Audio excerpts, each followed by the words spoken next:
In 1923, the University of Alabama offered Wade their head coaching position. What they got was an iron disciplinarian who immediately transformed the culture of Alabama football. Wade's players called him the Bear.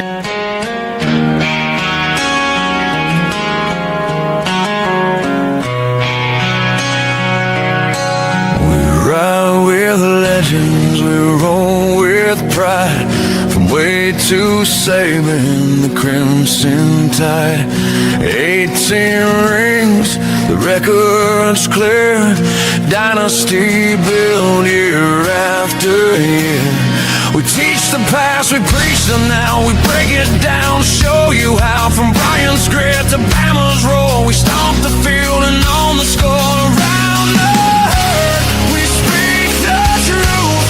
Where glory lives and legends prove. Basketball's rise, so it leads the way.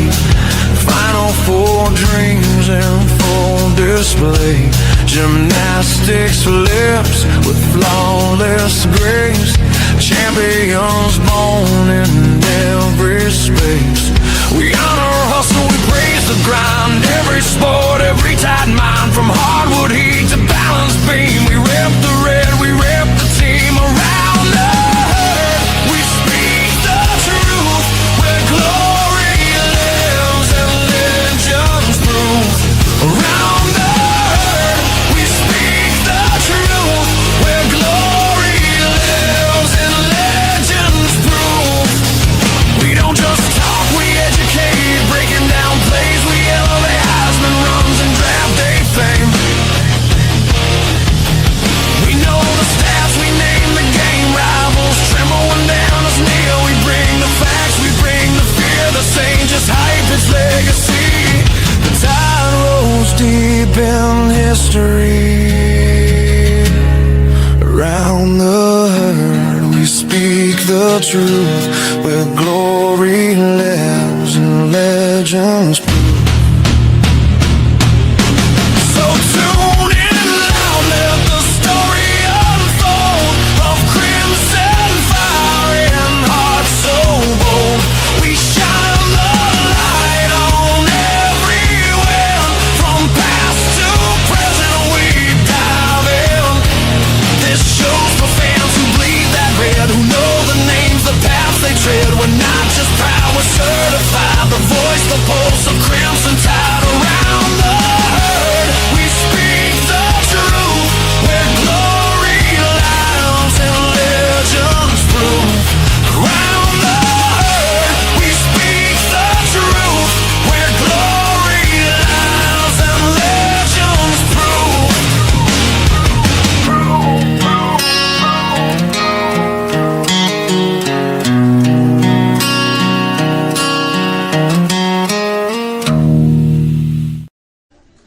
Are you ready?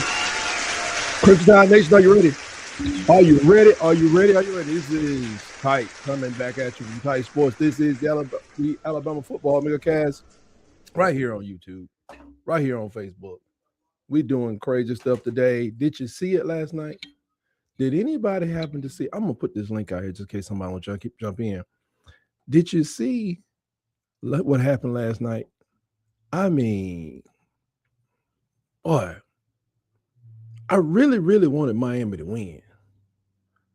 But I thought the champ was going to be the champ. I don't think they played like a champion last night. They had life to them. But all week long, I've been talking about the Big Ten. They've been talking about the Big Ten. The Big Ten is the Big Ten is in the bag. Got number 1, number 2 seed in the game. I'm like, but something happened. Something happened. Something happened. I just don't know what happened, but something happened. Does anybody know what happened? Let me put this. I don't think I did that right. I am blown away. Let me see. Maybe this is how it goes. Okay, that's the wrong link. I want to look at that game real quick and just go through what happened to them last night? A pick six by a former Auburn player. All my Auburn friends, I was watching the game. They were just cheering for him. I can't help it, man. Well, I cheer for Caleb Downs when he won, so I get it. And they cheer for I can't think of the young man's name, but he got that pick six was just ridiculous. I haven't seen a ball thrown that, I can't say badly. I just recklessly. That was a reckless throw. I mean, dude jumped that route because I guess he studies, but that was absolutely ridiculous. I have never championship level game. I don't know what he was thinking about, but that was supposed to be our quarterback, y'all. Julian Sayin. He actually was standing on the Alabama's campus, walking around, working out. And when Saban left, I don't even know if he stayed in town for a discussion. Hey, I get it. He got a ring now. You take care of mama and you keep it moving. I'm trying to find the stats of that game last night. This doggone thing is not giving me a doggone thing. Anyway, what are your Keontae Scott? Hey, thanks, Nick. What's good, man? Oh, man, you got to jump on, Nick. You got a couple minutes. I don't know if you're out there. Nick is growing by leaps and bounds over the Water Cooler Talk podcast. Hey, man, it is the coolest part. If you have a chance to, I got my family running around here. I'll make sure I won't miss. But yeah, what's good with you, Nick? That was crazy. Whose idea was it that had this game at 4:00? Because after New Year, I am not awake. I'm not awake. My eyes are still puffy. No Diddy. My eyes are still puffy from being up late last night. It's crazy. And I didn't even do much. I didn't do anything really. I didn't even pop a bottle of champagne I had. I was on with Nick and them last night. By the time we stopped talking, it was about 30 minutes till New Year's Day. And the time I brushed my teeth and got in the bed, I don't think I fell asleep till 1:00. And then it dawned on me, this show is supposed to start. This pep rally, I got to find some pep. This pep rally is supposed to start at noon. I need some inspiration. Oh, God. I got to get some of this coffee with no Kahlua in it in my system. Where the seasons turn to flame. Oh, jeez. That beats 1,000 battle drums for one immortal game. One immortal game. Crimson hearts and Auburn soul march proudly into view. For the hearts of iron forged here will forever carry through. From Bryant's Tower, Tuscaloosa, to Toomer's Oaks and Auburn Town, the legacy of warriors calls young men to stand the ground. Joe Namath with his confidence, Pat Sullivan with his grace, Derek Thomas roaring thunder, Bo Jackson on his face. Hearts of iron, forged in fire, hear the roar, the rising cry.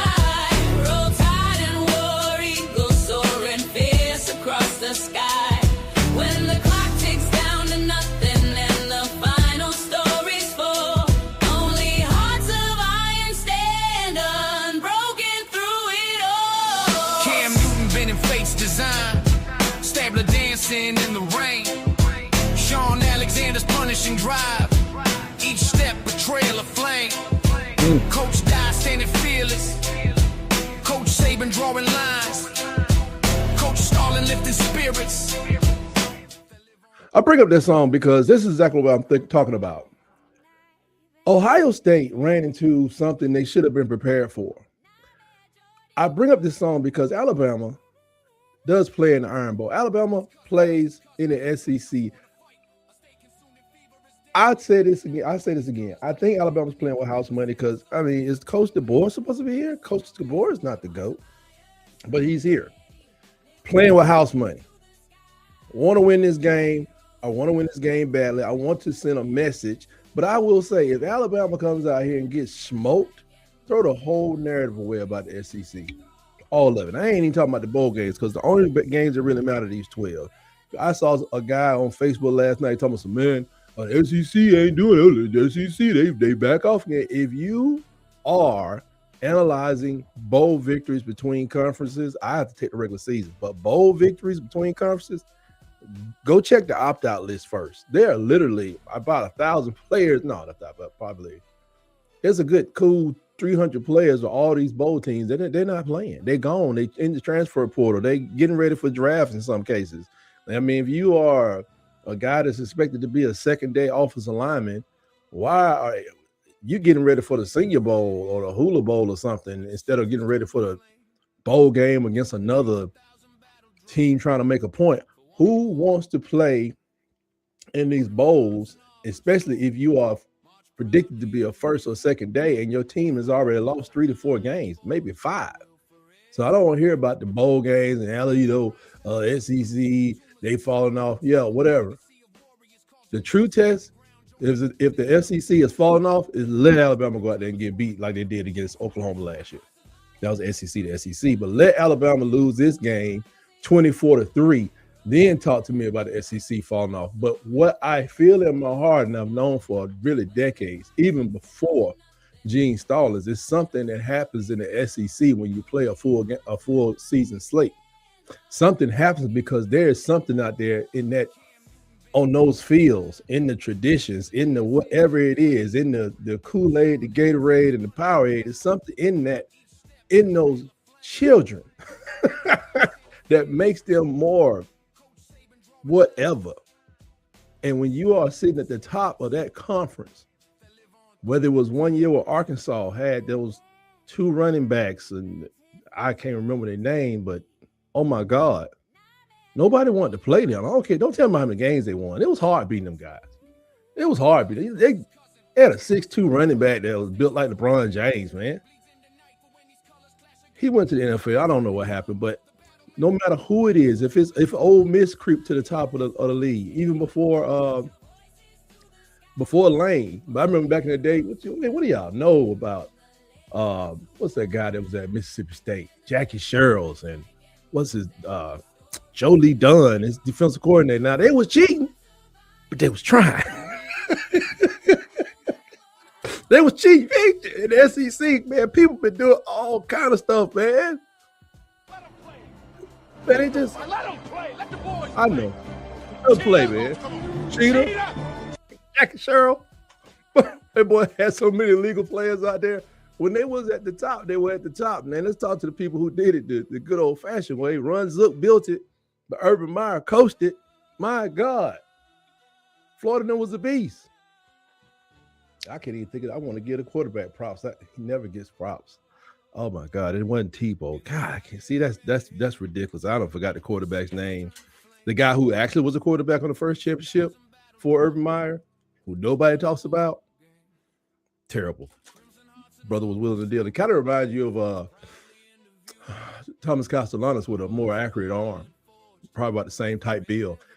It is something that happens in the SEC. And I think in my heart of hearts that I have picked the 27-13 victory for the Crimson Tide over the Indiana Hoosiers. By the way, anybody know what a Hoosier is? Other than, I guess it's a citizen of the state of Indiana, but they use this thing. They talk about us. They use this bison thing here as their mascot because I'm like, why don't you just get a guy and dress him up and make him a farmer or something and say he's a Hoosier? I don't know what the deal is. I don't get it. That's not the hit of them. But I think we're going to win this game day. 27-13 is what I'm feeling. I would not place a bet on that because I am very bad at prognosticating, but I can usually do winners and losers. I usually can do winners and losers pretty good. And I think I have what I need now. What is this? That ain't even the right thing. I wanted to talk about this game with Ohio State, but the world's not letting me do it. I don't know. The interweb is just it's not working for me right now. It's just, it won't let me in. Let me into the facts. Jeez. Goodyear Stadium. Where did they play the game last night? Goodyear Cotton Bowl. Where was that? So Nick was telling me about what they normally play versus what they're playing now. But everybody's going to have a problem with number 3 and number 4. I really have not watched Miami very much because every time I turned it on, it was like, they were doing well, but I didn't pay attention. But this Akeem Messidor had 5 tackles, 3 of them solo, and he had a sack. tackle for loss, whatever. And this guy Bain, love that name. He had a sack also, and he had the pressure they put on that offensive line was just crazy. And I don't know if everybody know about this. We know Keontae Scott had a key touchdown, pick 6, but he also had 4 tackles, 2 solo. But in the game last night, I don't know if it was Julian Sayed. Listen to this. Julian Sayed, maybe his completion percentage was off. 22. He had 22 completions, 35 attempts, but 287 yards, 2 interceptions, and 1 touchdown. That did it right there. They did not run the ball well for Ohio State. 45 yards, averaging 1.9. Telling you, once you slide below 3.3 yards per carry, they were at 1.9. That is a recipe for getting your buttocks clean. Miami rushing, they average 4.1 yards per rush. 4 plus 4 plus 4 is 12. But 1.9 is less than 6. Can't get first downs like that. It's going to be a key to every game you ever see in your life. Because listen to this. Carson Beck had a game. He had a game. Carson Beck was 19 for 26.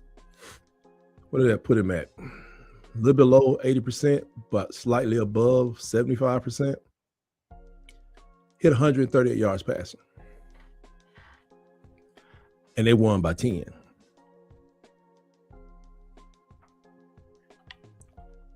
There he is. Ladies and gentlemen, I want to welcome to Tight Sports Nick Frazier of Water Cooler Talk Podcast. Nick, what is going on with you? The crowd loves you. It loves you. Nick, I'm still asleep. New year. It's a new year, Tight. It's a new year. I still celebrate that Keontae Scott pick 6. Man, I'm so happy for Keontae, man. You had no idea, man. They love that dude, man. I told him, I said, at first I was like, man, he ain't know your team no more, but I was the same way with Caleb Downs. When Caleb Downs won that championship and was kicking butt over there, I was like, oh, man, you got to take care of mama, man. You just got to take care of mama. No one rule on Tight Sports. Take care of mama while you can. Man, that was great. It was good to see Keontae because if you know, like, I don't know if I'm not gonna foretell it, but there's a big interview coming soon. Okay. And I'm telling you right now, you don't want to miss that interview. And that interview is gonna tell you a lot about what happened to a certain somebody when they were at a certain school. But it's coming soon. We got breaking news here, right? Coming soon. Yeah, so it's coming breaking news. Hey, man. And I can't wait for everybody to see it. What did you see from was Miami just more tenacious and physical in the trenches last night? Yep. That's exactly what it was. Did it seem like Ohio State hadn't been dealing with that all year? Okay, so I was like, I don't know, was the layoff or something? I know Ed was saying that he was saying that on the show last night. He was like looking at the break, like the break between the games, it just felt unnatural, you know. And then when you just kind of look at the history of it, when you look at the teams that kind of had that break in between, it takes them a longer time to kind of, you know, acquiesce back to, you know, what it is to play like at game speed. Like you can't really, I mean, like you can try to simulate it as much as you can at practice, but the thing about practice is they don't really tackle for real in practice, like all the way. They don't, because there's an injury. You know, so you know you can't really simulate it. So I mean, yeah, if you being off, you know, 30 days off, or sometime like that, man, I'm telling you, it's a lot. But yeah, it did seem like it seemed like Miami was a team. Well, you can tell from the jump that Miami was a team that they had. You can tell that they had played a game within the past week. Like when they came out, they started out strong. They started out fast. They got a touchdown, like right off the jump. No, they went 3 and out. Ohio State went 3 and out. Then the next drive, they went out and scored. Right. And then you kind of saw, Ohio State kind of try to rev it up and get there. And then like I think that's where the game was won. Like in every single game they play, in all of these games, the margin of error between these teams is that much. Wow. So there's always going to be a point in the games to where you look at it and you be like, that's what won the game.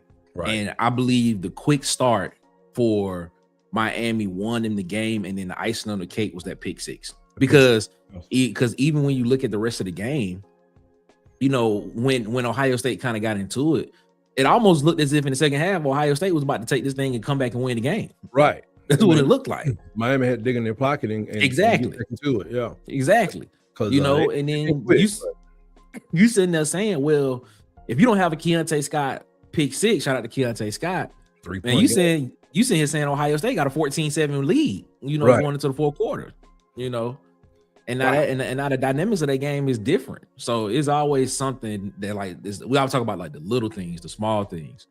And I believe that small thing was Miami getting out to a quick start, especially on the second drive. And then of course Keontae Scott with the pick six. So pick six was big. The thing that got me is that, you know, Beck didn't bet. And it was like he only had 138 yards, but I didn't notice his yardage missing. I noticed that the mistakes weren't there. That was the biggest thing. It's like, you know, I talk about it all the time with Jay Barker at I think he set a record. So 1992, he left that national championship game with all that hoopla, with all that big lopsided score. Jay Barker had 16 yards passing. Wow. Total for the game? Oh, yep. Oh my God. You know how bad they beat Miami, man? It's like 16 yards, man. I'm like, what? I gotta be a record. But you know, when it's going well, it didn't even matter, but it's like, God, it's supposed to. But yeah, that's true. Ohio State, they average 1.9 per rush. Yeah, and that's wild because I was expecting them to be able to run the ball. Like you saw them try to assert themselves running the ball in the second half. Right. You know, you got Bo Jackson back there. Jackson. 1,000-yard rusher, man. That says 5 yards a carry anyway. I mean, right? That's what I'm saying. Like, come on, man. Like that was wild. Execute. I mean, Miami's defensive line. Shout out to what's his name? Jason Taylor. Shout out Jason Taylor. Man. Yeah, defense. Yeah, shout out. That's coach. That's his defensive line coach. Hall of Famer. I'm sorry, Hall of Famer. Jason Taylor. I mean, he must understand how to teach it. Got to. Because think about it, he was an undersized lineman for the most part, but he was Hall of Fame effective, I guess, all his years in the league. But he must know how to teach it. He must know it because he definitely taught it, and that's scary. I mean, that's gonna be funny. They got that kind of execution because I don't know if they blitzed a lot. I thought they sent about 4 people most times, and they didn't have to blitz a lot, especially when you got Messidor and Bain. I think they had 4 sacks in the first half, if I'm not mistaken. Yeah, they spread them sacks out too because Bain had 1.5, and Messidor has 1, so they were active. Yeah, man. Sometimes, but in the first half, I don't think they needed but that 4 crazy people to disrupt everything. Oh, God. I do have to ask you one question that's kind of off topic but in topic. Michael Irvin. I just want to. Michael Irvin is, man, him and Sugar. If y'all don't know who Sugar is, that's Ray Allen, baby. Ray Allen with the squirrel dance, man. Well, they was on one. Like, so when we was watching the game, like I kept saying, y'all not seeing Michael Irvin? And y'all was like, nah. I was like, okay, I think we watching. I was like, that's when I found out we was watching 2 different. I was watching the Pat McAfee broadcast. Yeah, man, the way Michael Irvin and Ray Lewis was acting up on the sideline, Andre Johnson was cutting up too in the backdrop. I don't know if you saw that. I didn't see Andre Johnson at all. He was up there, and your boy from the Colts, the running back for the Colts back in the day. Edgerrin James. Edgerrin James is over there cutting up on the side too. They just, Michael Irvin, that's his spot though. You know what I'm saying? I give it up to Michael Irvin. I want to ask everybody, get that man some grace though. Get that man some grace. Michael Irvin is dealing with a lot. His wife has early onset, I think it's dementia, and she's like 58. So I heard him say one time about a month ago when he get out there, that's his release. You know what I'm saying? So let that man live, man. Let that man live. That man was on the sideline with the coaches, man. At one point in time, I thought he was a coach. Like I ain't gonna lie. Like he was so close to the sideline with the coaches. I was like, why is Michael Irvin on the sideline with the coaches, man? Like, what's going on? I was You like, see how what's close he going was on one after that. One of those touchdowns. I think it was a rushing touchdown. The tackle came off the field, and he went straight to Michael Irvin. Michael Irvin was in his like son, I want you to keep it going, and he was telling him something. I'm like, why are you not talking to your offensive line? Why are you talking to a wide receiver right now? Man, in the middle of the game, but I don't know if they didn't get that man a job or something, man. He got to. He got an unofficial job. He's unofficial job. What is his unofficial job? What is the unofficial title they can give Michael Irvin? I don't know. Miami right now. Adult mascot? I don't know. Something, man. Everybody's getting out there now because I was watching a video, and I don't know, man. I was just watching this rapper walking around the University of New Orleans and showing people around, and I was like, that's Master P. That's Master P is the vice president of student development or something at the University of New Orleans. And I was sitting there thinking to myself, like, now P got some money. I mean, this ain't even about money, but P is actually an athlete. He's an athlete. I mean, he's supposed to get in there, man, doing their things. Chris Carter also has the same position at Florida Atlantic. That's the thing, man. I didn't even know he lived in Miami. I'm like, where you like? That's the craziness. Man, my friend, one of our homeboys, he says a lot of times about some of these jobs, even when you hear about Laverne Coles becoming a police officer, Spider Silver at 41 says he wants to be a member of the LAPD. Why?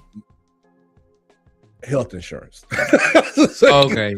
Yeah. All right. Very sobering. Like, I got some money, but when you start looking at the health insurance costs, so Master P got money, but he probably don't have to pay for health. He'll probably take the job just for health insurance, so don't have to come out of. You know what? Somebody said that's probably the reason why Phillip Rivers came back after 5 years. Because if in the NFL, in the NFL, after you get health insurance with the NFL up to 5 years afterwards. Right. And then after that, it goes away.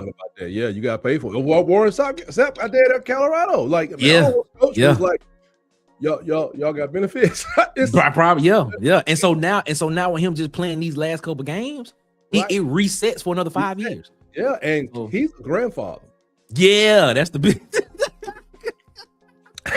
I'm like, he younger people than me. out here making business decisions at 40-some years old, man. Shoot, what you talking about? The first time my friend said that, he said, "Yeah." I was like, "Man, Mike Vick about to be coaching." He's like, "Yeah, but then benefits gonna kick in." They're like Norfolk State, man. Like what? You can't go back to the NFL. It's like, no, this is gonna pay more and give me benefits. I mean, exactly. It's just so expensive, folks. I mean, you guys already know. It's just you gotta have your benefits. What does PhD say right here? It said Michael Irvin during and after the game was so much fun. Man, he pulled it. What did they do? They put the Ohio State flag or the jersey on the trash can.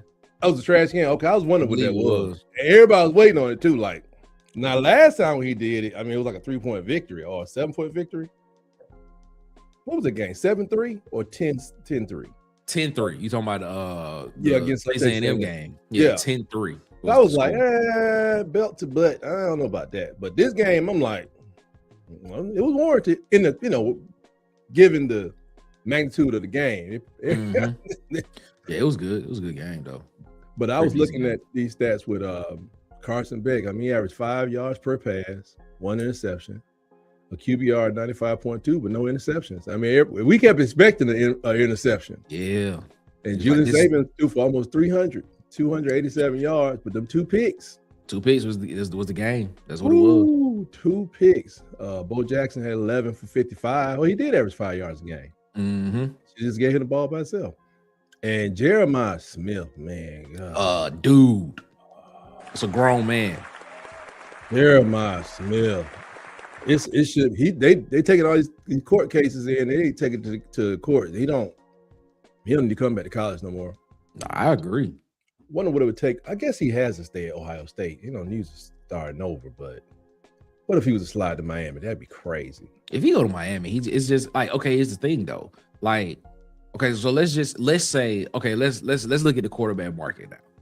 So let's say DJ Lagway decides to go to Miami.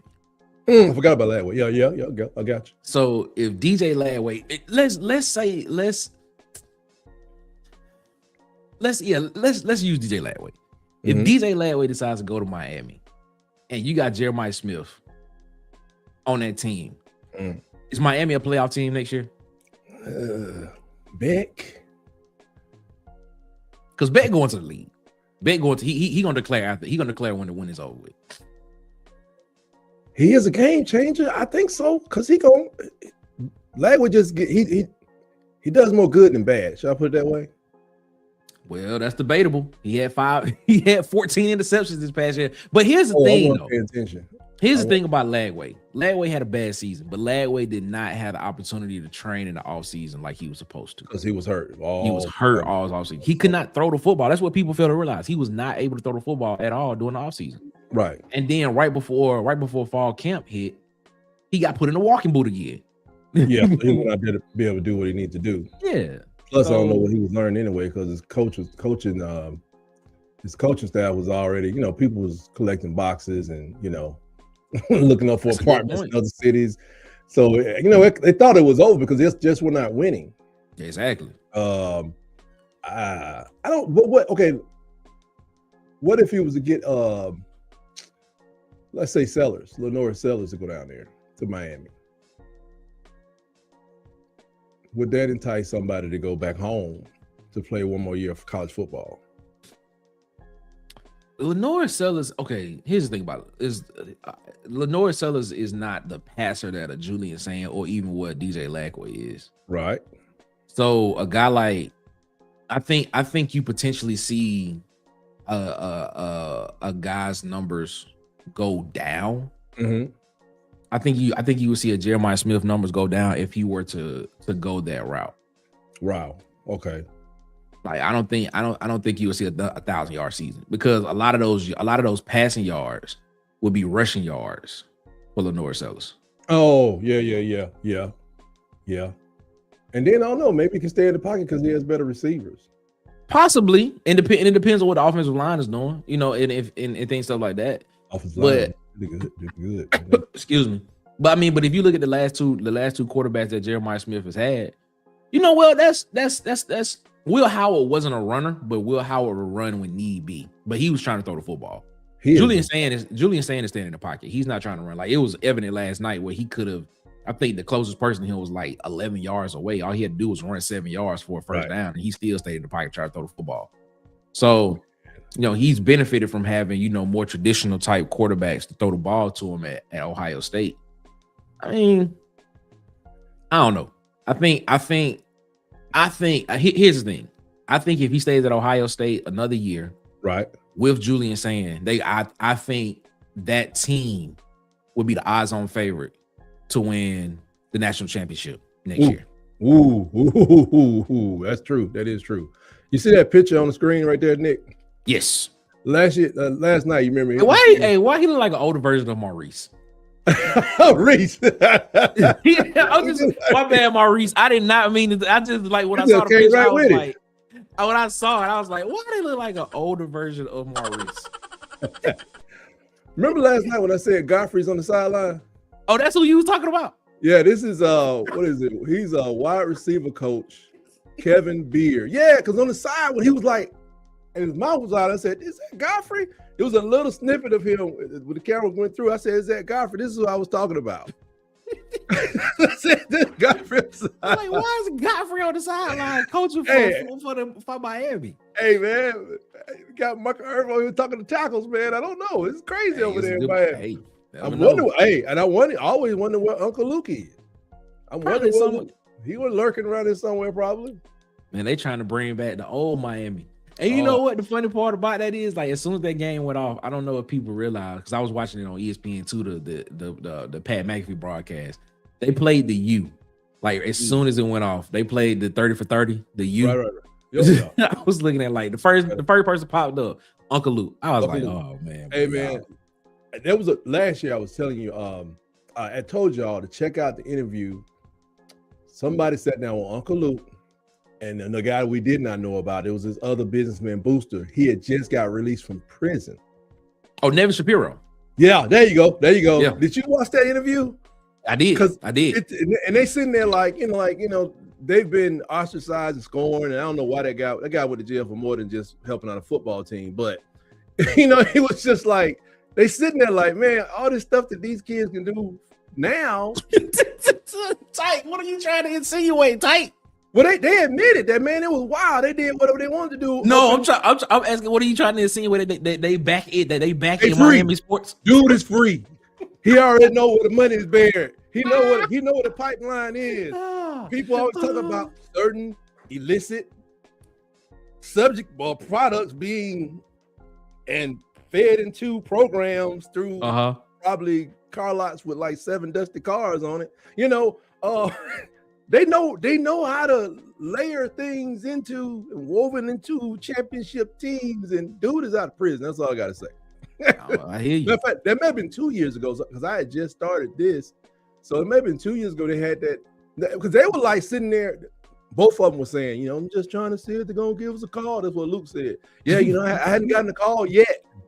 He said I hadn't gotten a call yet, but I'm expecting somebody to reach out. Wow. They were talking about boosters. They weren't talking about the school. They were talking about boosters who are always, been allowed to boost. And they was like, some of them boosters that was the same people they used to talk to back then, or the same families. And look at us now. The U is back.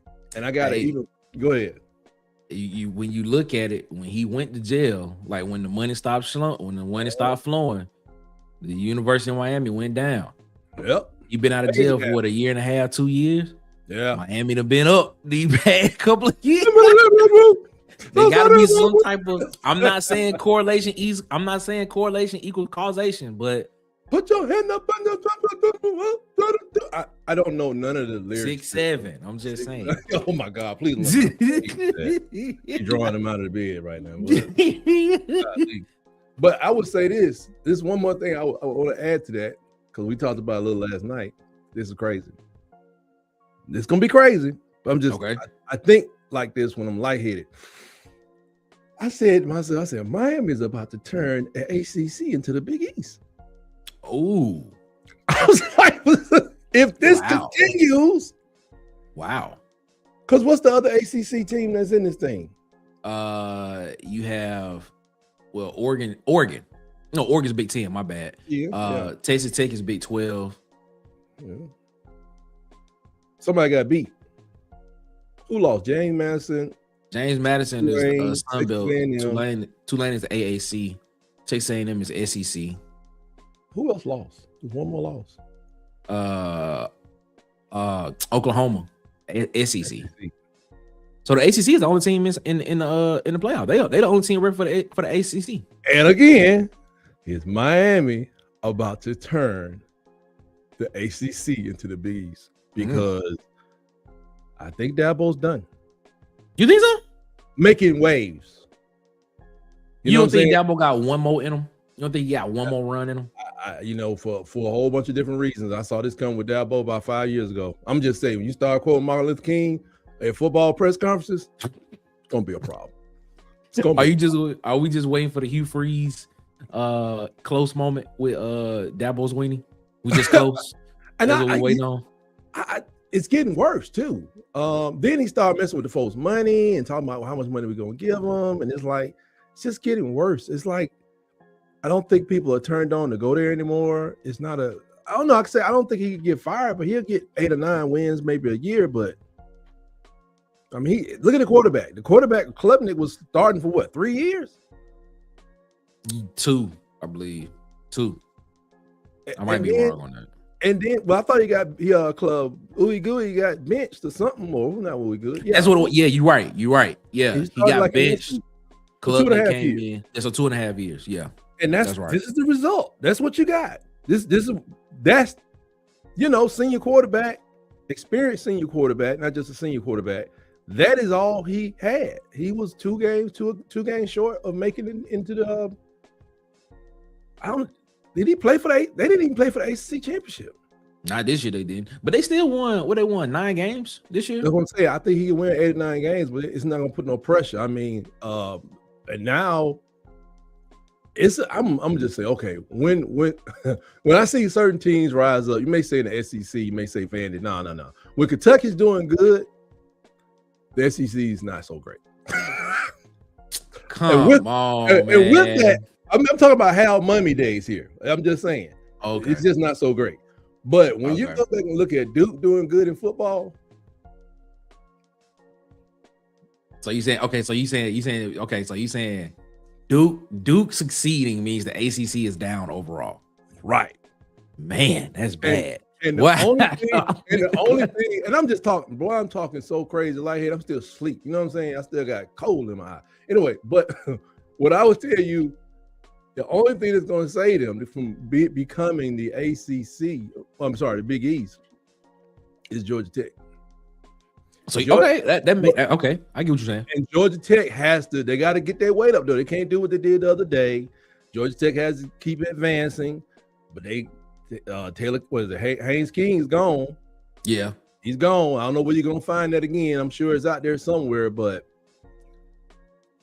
they got to keep advancing. If Georgia Tech gets to the point where they're like a 8-9 win or 7, and Duke is like a 10 win, and I don't even know what North Carolina is doing. They still hiring coaches, but who did they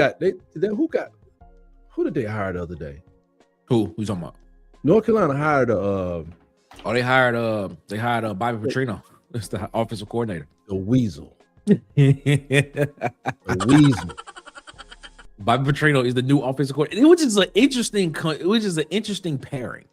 Bobby Petrino and Bill Belichick together is kind of funny when you think about it. Yeah, it's funny because all I say to Bill is, "Watch your girl, dog."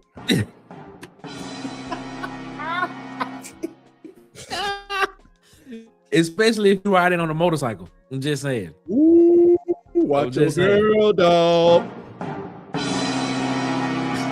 The sound effects, though. The sound effects. I'm trying to get better with him, man. It's the boy that's so big. Hey, man, I'm telling you, watch your girl, man. There's a lot of reasons. My dad, somebody told me like, it's a lot of different reasons to take a job.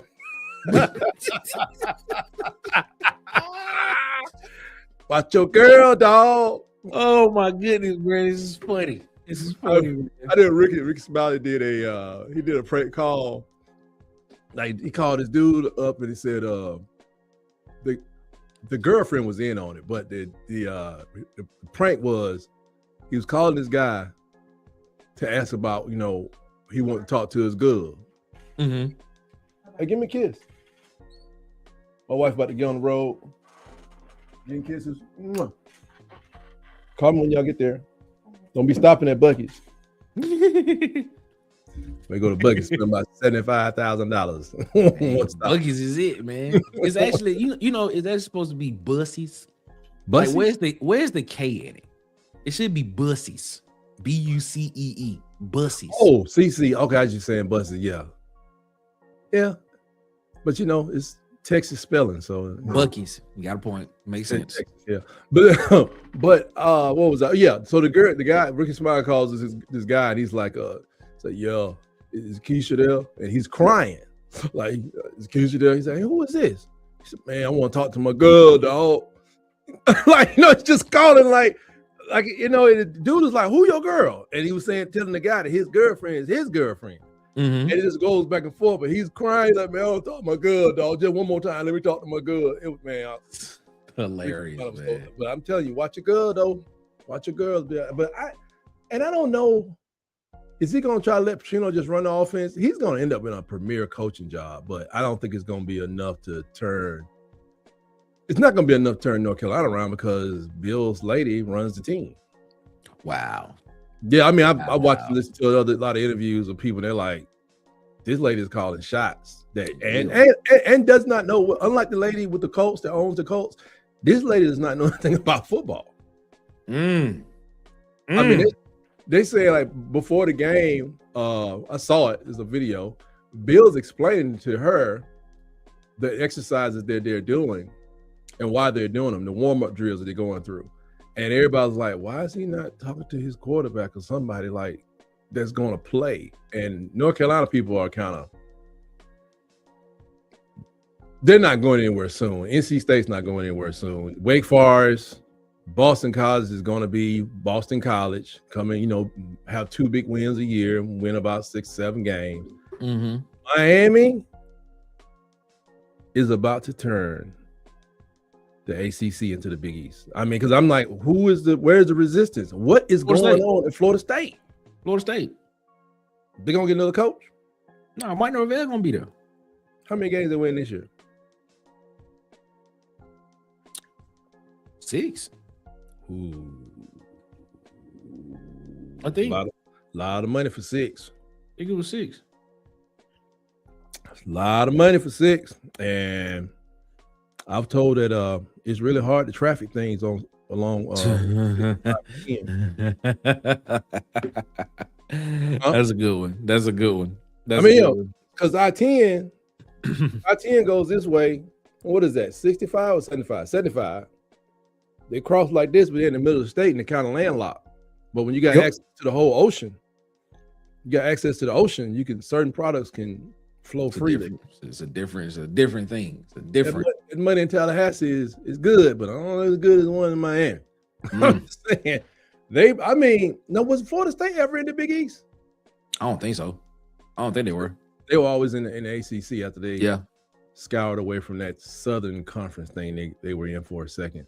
But I'm just looking at what's going on with Miami, man, and if they continue to, like I said, get the right quarterback that gives them 10 wins, and everything else is located in the local high schools around them, it might be back to being a problem just going forward until eventually it gets to the day where it's like they turn into like a team into the Big East again. Because I think Miami back in the day definitely would have done well in a 12-team college football playoff. Oh, yes. But when you throw in the fact that it wasn't just playing Notre Dame, playing maybe you had to go through a Tennessee, maybe you had to go through I don't know who was doing it. I don't know, Auburn and Tennessee is a different situation. Or if they played Texas back in the day, Texas was pretty good in like the 80s, I think. Oh, UCLA. UCLA. USC would have been that team. Yeah, so if you go back and do those playoffs back in the day, you may say I can see how Miami could have been disrupted. You can see it. Don't mean it would happen, but I can see how this team or that team may have been a problem for Miami. But having to play Notre Dame wasn't playing nobody. I always said Miami didn't play enough people. I didn't say they weren't talented people. I'm just saying they didn't play people that gave them any kind of resistance. There was nothing going to stop them from winning. There was nothing that was going to stop them from winning the Big East. Any year they were out there. That was a bad read by the quarterback. What game? Oh, the game on right now? Forgot. Yeah, Oregon and Texas Tech. That was a bad read by the quarterback, man. That was straight cover 2. Straight cover 2. The cornerback drop back. And you don't throw that football, man. You find someone else to go with the football. That was a bad read. This has been a defensive game so far. It's a 3-0 game or Oregon. Oregon got the ball back. One thing about it, it's easier to get your defense started than anything else. Yeah, offense with these the time, and that's why I don't like. I never like the hurry up offenses and stuff because that's the time can be disrupted very easily. Very true. In situations like this, I like the straight. What do you call it? The straight. I'm having some issues with my little TV now. There's no need this. I like the more pro style, simple offenses. Yeah, pro style West Coast type offense. And you can snap the ball fast, but I mean, you just start out the game, just taking it easy so we can execute. Sometimes if your execution is based on catching people by surprise, then I don't know. That's when Jason Voorhees just jump out and stab you in the head with a fumble. Take out the ball. No, they don't. I think they got it back. Look at Romello Height, former Auburn player. Lee Hunter, former Auburn player. You know where everybody is. I know where everybody at, man. I'm trying to tell you, man. I gotta do something. Nick sending out postcards to everybody. Right. Romello Height, number 18 for Texas Tech, former Auburn player. Lee Hunter, number 2 for Texas Tech, former Auburn player. I can't wait till they take this thing to a five years of playing eligibility, and somebody plays their freshman year of school, then they return there for their senior season. That would be funny. That would be funny. It's gonna happen. It's crazy out here, man. That's why I really think like Jared, based on what you guys telling about Jeremiah Smith saying if Miami was this, that, and the other, would he be in Miami? And he said yes. Yes. I mean, I'm like, he may have a foot out the door already just for the heck of it. I thought it was surprising. So he can go with his homeboys, and I mean, hey, we know homeboys mean a lot sometimes, man. Yeah, I thought it was surprising when I heard it because actually Ari Wasserman was the one that actually asked him the question. And he asked him the question. He said, "Golly, that's crazy." He said he was like, if Miami had been, kind of where they are right now when you was coming out of high school, would it have changed your opinion? He said, yeah. Wow. He said, yeah. He That's said great. probably more likely would have went to another school. He didn't say what school. He just said another school, which we all know who he was insinuating. Going down the street, yeah. Go down the street and get it done, man. I can't say I blame him, man, because sometimes it just means a little bit when you hanging with the home folks. Yep. But yeah, man, I just supposed to be on here having a good time, but I have no energy whatsoever. You look like it tight. Like you look tired. When I got up, man, I was like, what time the show start? I thought it was maybe 8 o'clock. Man, it was 11 o'clock. I said, yeah, leave. Go out here and do it. And I'm gonna do it. The players got to play today at 4 o'clock. I said, I guess I got to play too. But so who do you have in the other games, Nick? In this game, particularly. I actually picked Texas Tech to win this game against Oregon. I got Texas Tech winning. In particular reason? I just like Texas Tech defensive. I like Texas Tech defensive front, and it's no slight to Oregon's defense front because I think they're good. But that's the number 3 defense in the country, man. Texas Tech got the number 3 defense in the country, and they have the number 5 leading vote getter for the Heisman Trophy on the defensive side of the ball, and Jacob Rodriguez. So I mean, they not slouches, and they got some depth too. They got depth that can come in and play. It's just the thing about it is I think both offenses are prolific enough to score the football, right? But it's gonna be which, yeah. But it's gonna be which defense can get a stop. And I think it's gonna be a defensive game. And so far, it's proven not to be what I thought it would be. Oregon has Oregon got a 3-0 lead right now, and they in the second quarter. It's how I feel. So that's where I'm at on that one, man. I think Texas Tech can pull the upset off as long as they can keep it. As long as the defense can keep them in the game, the offense is gonna be able to score. They're gonna be able to score enough to win. So to win the game. Yeah. Is that I remember that the guy Bear, he's finally settled down. He was at Georgia. He's now at USC. I think he's in Oregon now. Have you seen it? I haven't been watching the game. Have you watched him this year? I think I've seen him make some key plays for Oregon on their defensive line. Oh, what's his last name? Bear. What's his name? Oh, I'm looking it up real quick. I'm looking at his last name. Give me a second. Give me 1 second. Try to get this doggone thing to work. Yeah. I can't. Bear, not McCaskill. Nope. It's gonna come to me. Or is he gonna tell me? I can't remember. Bear something. Bear Alexander. Yeah. I seen him make a couple of some plays. I'm hoping he's settled because I mean, I really thought he was gonna leave Oregon and go back to Georgia. I can see. I know if he was moving if he was moving around because of monetary issues or whatever, but he did a lot of jumping around because it seemed like he quit at USC. He did. He was at Oregon, then he went to USC. Now he was at Georgia, USC. Now he at Oregon. Yeah, I'm watching him right now. He making a play right now. He trying to make a play. Yeah, he making a play. Well, never mind. He got away from him. There it is. Like I said, wide open. Texas Tech. Just run out of bounds. They in field goal range now. Wow. See, that's what I'm just like. See, this person saying, yeah, they're gonna score. Yeah, like it's like this is cutback lanes are there. Cutback lanes are there for that right there. But nah, I see, man. I look at it and I mean, I feel here's the thing. Like, NIL has changed college football so much, right?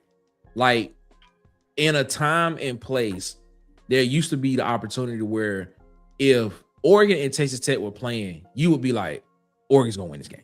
Right. Automatic. Just because of the recruiting and the brand, and more players are going to want to go there because it's more of a national presence. And they balance.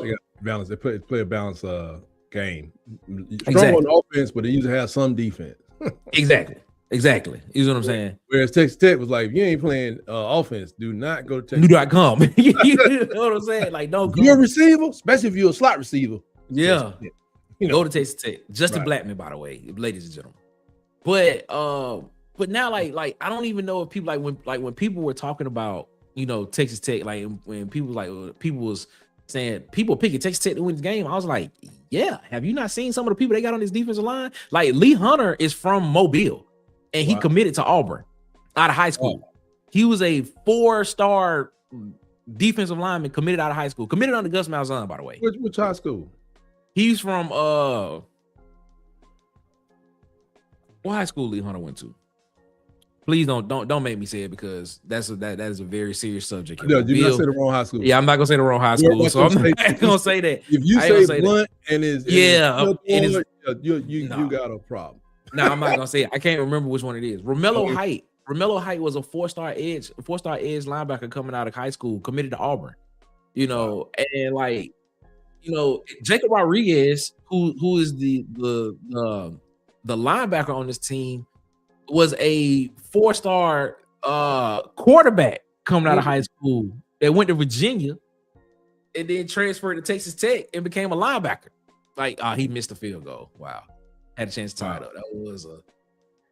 That's like a 56-yard field goal too. He missed it. But I mean, like, the one here's the thing. The one thing about the transfer portal and NIL, what it does is, I believe it has to make the average, it has to make the average college football fan a little bit more engaged and a little bit more intrigued on what the rosters look like now.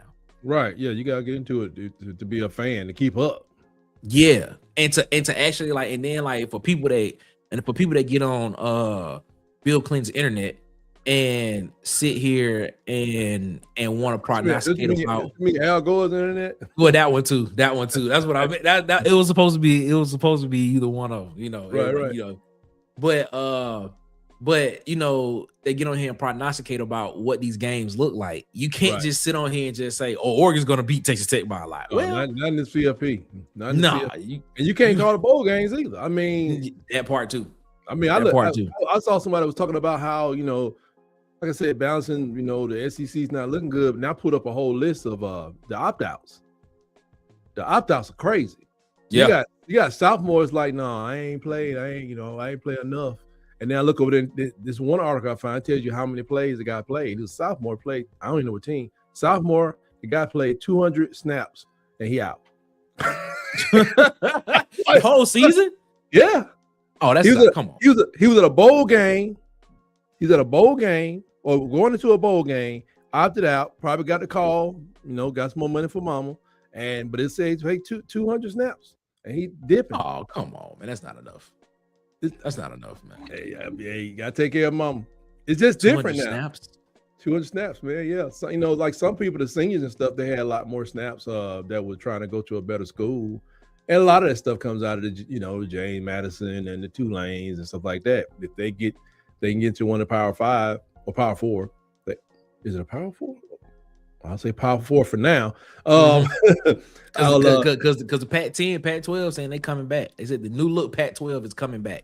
Are they going to merge with the Mountain West or something? I don't know. You know that was the article that came out like earlier last year. Right. That's why I was saying that earlier last year, because because this is 2026. But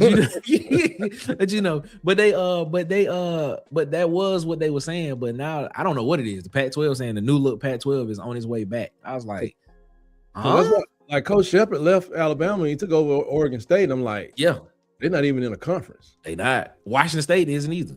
So I guess that's two of them that's going to go back to Pac-10. And to be honest, USC and UCLA. and Stanford. They need and to stop. Cal. They all just need to go back. They just need to go back to the Pac-10, to the Pac-10, Pac-12, whatever you want to call it. And it ain't even the football players, man. I feel for this as a person that used to be in the marching band, and we didn't travel a lot. But if you on like the tennis team for USC, oh my God. And they're not, and the funny part about it, they're not even flying private. They got to fly commercial. Great trick play by Oregon.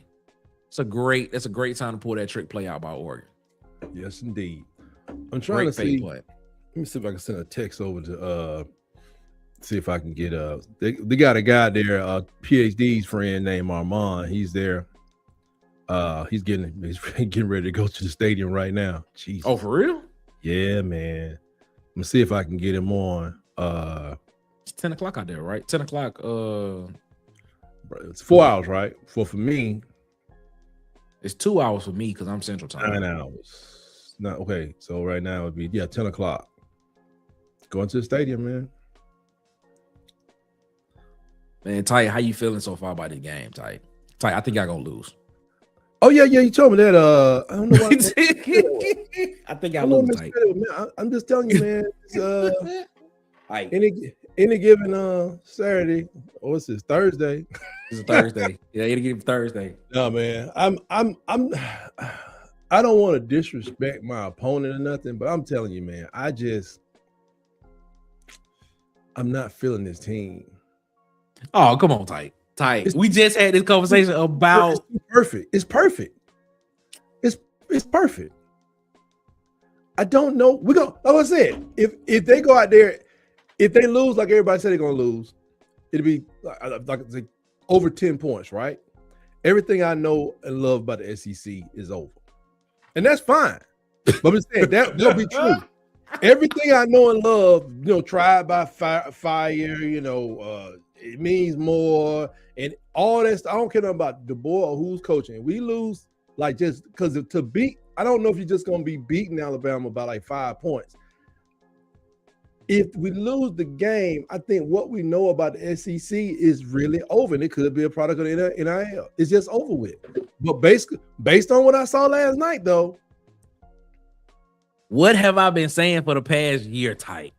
Well, you've been saying it, but I'm saying it's still certain things, per conference. Like I said, if they lose by to me 10 points, like it is not even close.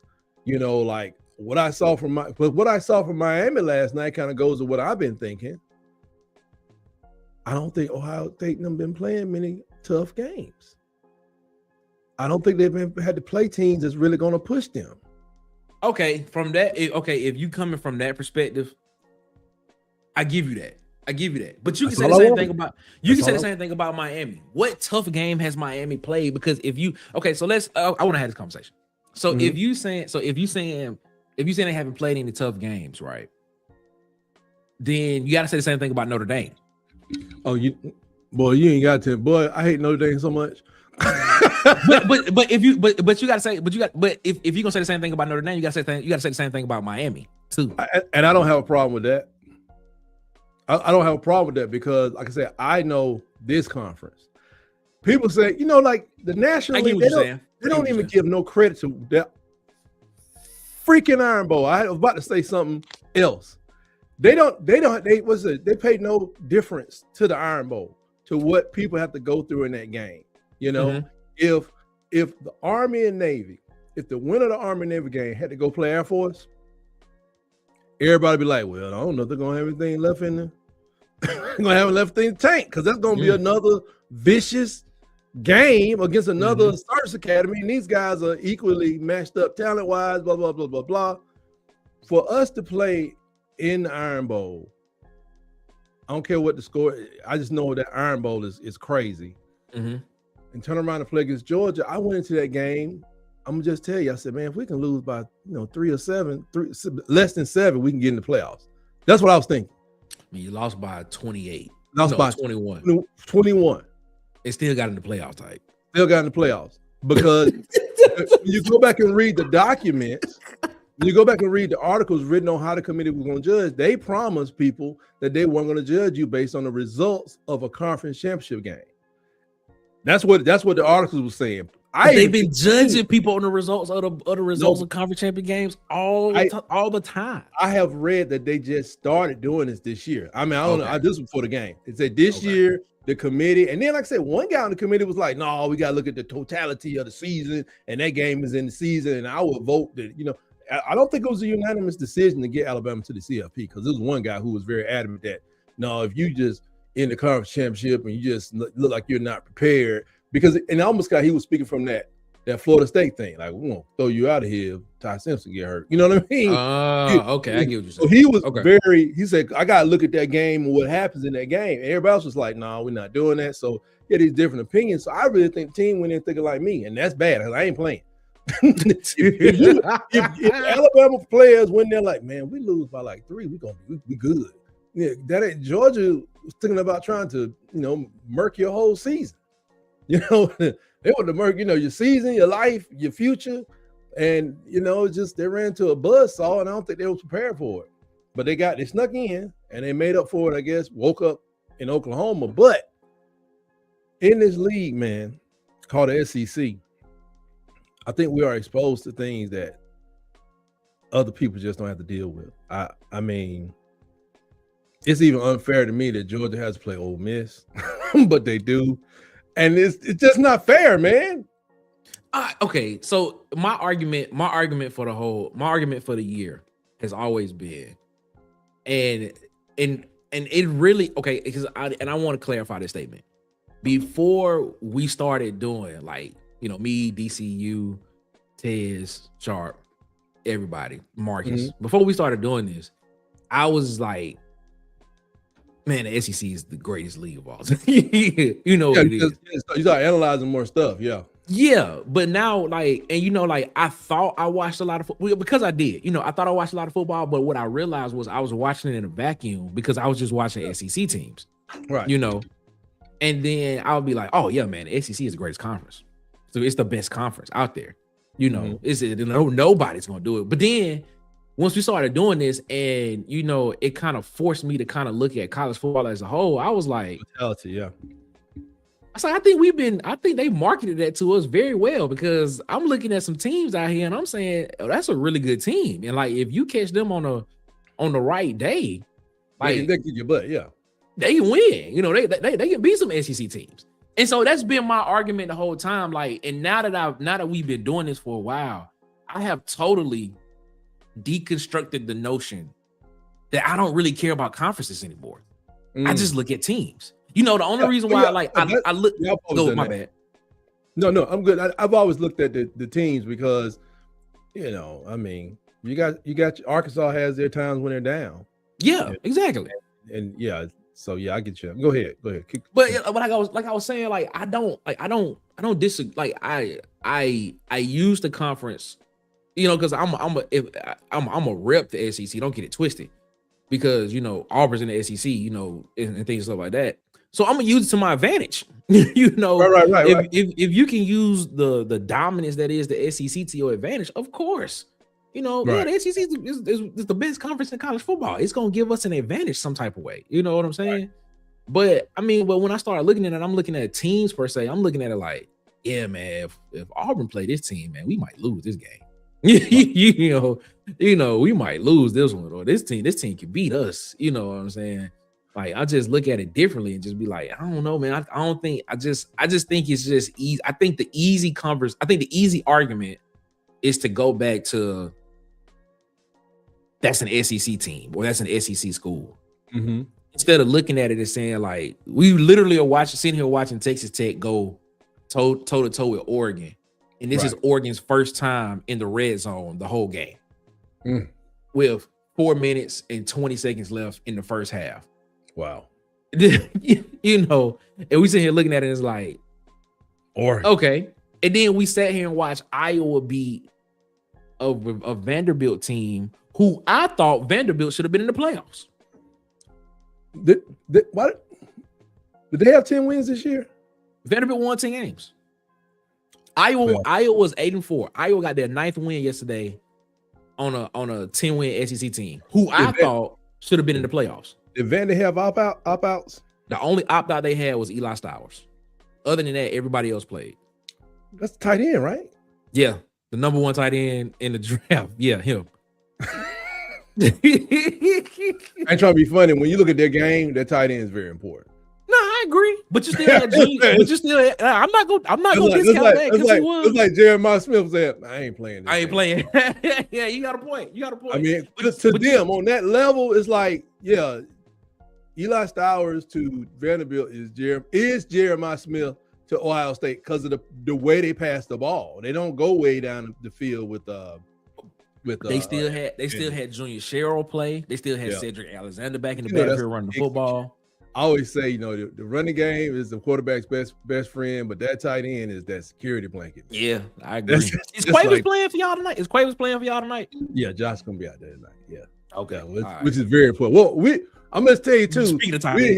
We're healthiest we've been in a long time. But y'all can't run the football tight. I don't know. We have run the football on some occasions. All right. Okay, here's the thing. I'm gonna tell you the reason why I'm picking Alabama to lose this game. This is why I'm picking Alabama to lose. All right. Mm-hmm. I'm picking Alabama to lose. Be careful, PhD. Because I'm sorry, PhD. We love you. We love you, PhD. But I'm picking Alabama to lose because Indiana can run the football. Indiana can run the football. Oklahoma couldn't run the football. Okay, so let's look at this game. Let's look at the Oklahoma-Alabama game, right?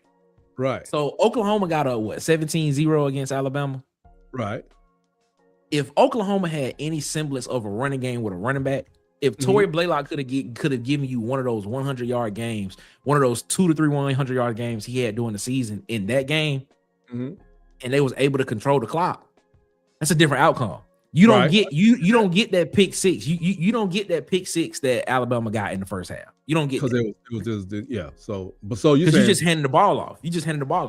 So you saying Fernando? He don't have to throw the ball as a Heisman Trophy. He doesn't. He got 2 running backs in the backfield. One running back is, I think he's at like 970 yards rushing on the season. The other one is like 840 or 850. Like he got 2 running backs that's over 800 yards rushing. They kind of remind me of Missouri, to be honest. But the thing about it is they can play action off that and throw the football down the field. Like they don't have no scrubs at wide receiver either. Like they got value guys at wide receiver, but they can catch. It's interesting that you say what you're saying, but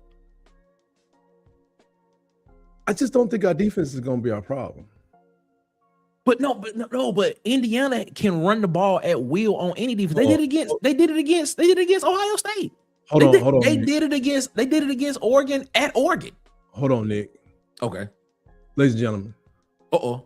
Because our team has been disrespected. The disrespect is brewing early in the day. I want to welcome to the stage PhD. Good morning. Good afternoon, PhD. What time is it? Jesus. PhD. Are you with us? Yes, I'm with you. What's up, PhD? Your team is gonna lose. Forget the salutations. No, go ahead. Well, I'll say Happy New Year first. I'll be good. Happy New Year. Happy New Year. Yeah. I've heard a little bit of what Nick is saying, but okay. Yep. Come on. So he's starting 2026 off like he did 2025. Come on. Wow. We're in a new year. Yeah, some people, but some people don't grow.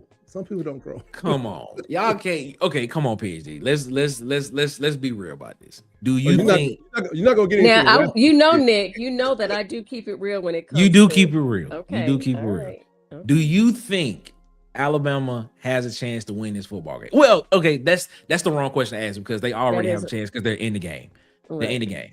They have a chance to win it. Not supposed to be here. The likelihood of Alabama winning this game. That's the better question to ask. Mm-hmm. What is your percentage likelihood wise that Alabama wins this game? Well, I did say that we'll win. Okay.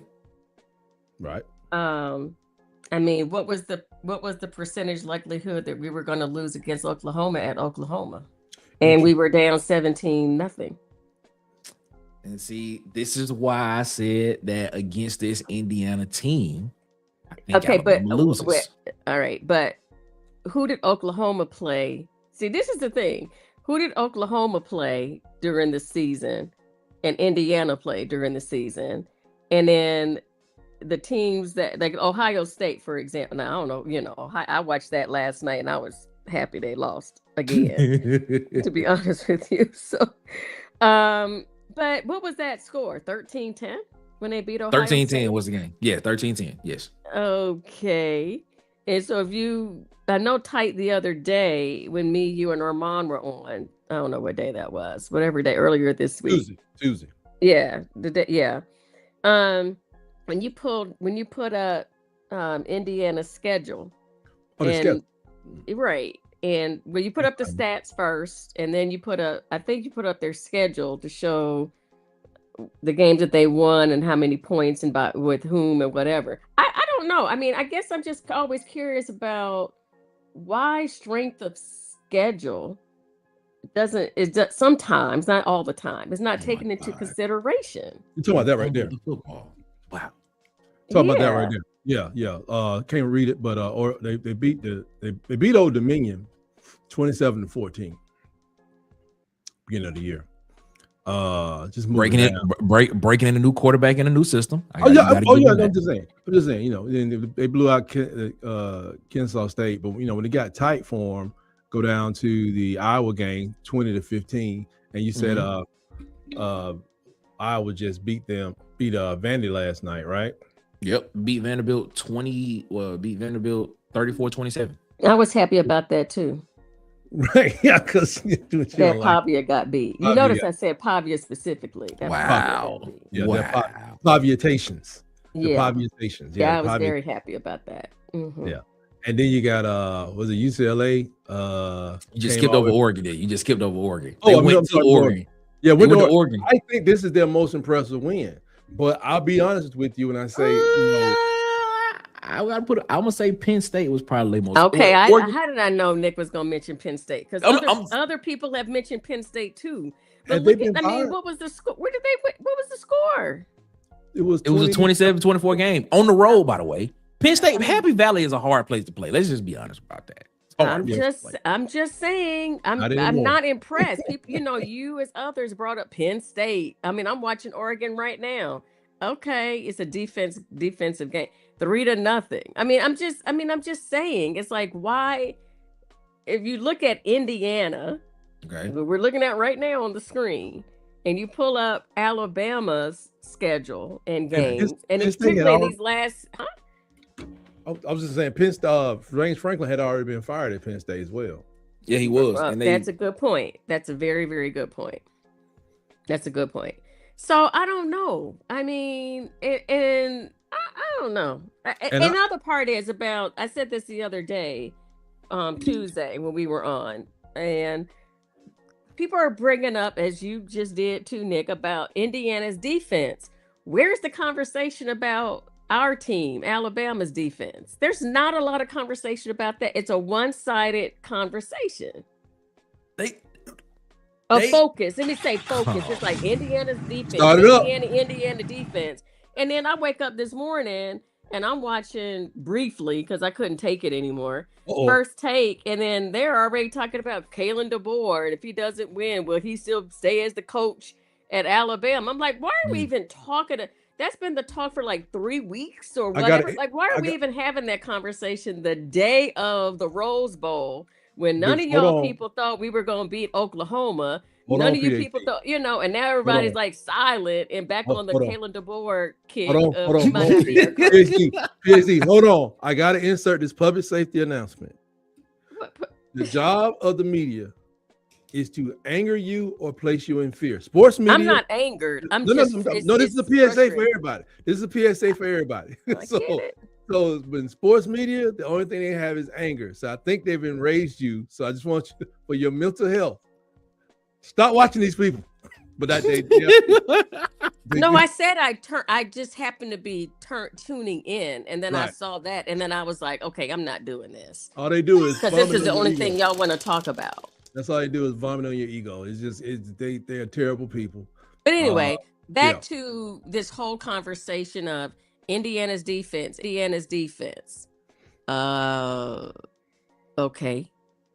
But where's the in-depth conversation or the same level or whatever about Alabama's defense? It just goes back to me about just Alabama hating. People just want to hate on Alabama. Part of it is hating on Alabama. Come on now, Nick. I'm not hating. I give Alabama their credit. No. I didn't say you. I said some people. I will say this. At the beginning of the season and in the season, everybody was telling us how Alabama had a 5-star at every single level of the defense. Had a 5-star at the defensive line, in the linebacker core, and in the secondary. Like, the thing about it is, like, I don't think I think Alabama had like the number one passing defense in the conference, right? This season, something like that. I think Alabama has been getting their props about how good their defense is.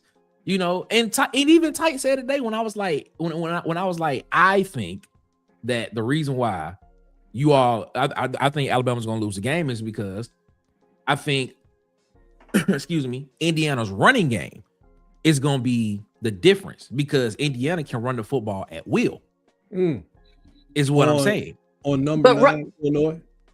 That's what I was going to say. Run the football against who though? What team is Alabama the first team that they're really going to be tested in terms of their running game? Okay. So you don't think Oregon's defense was a formidable defense?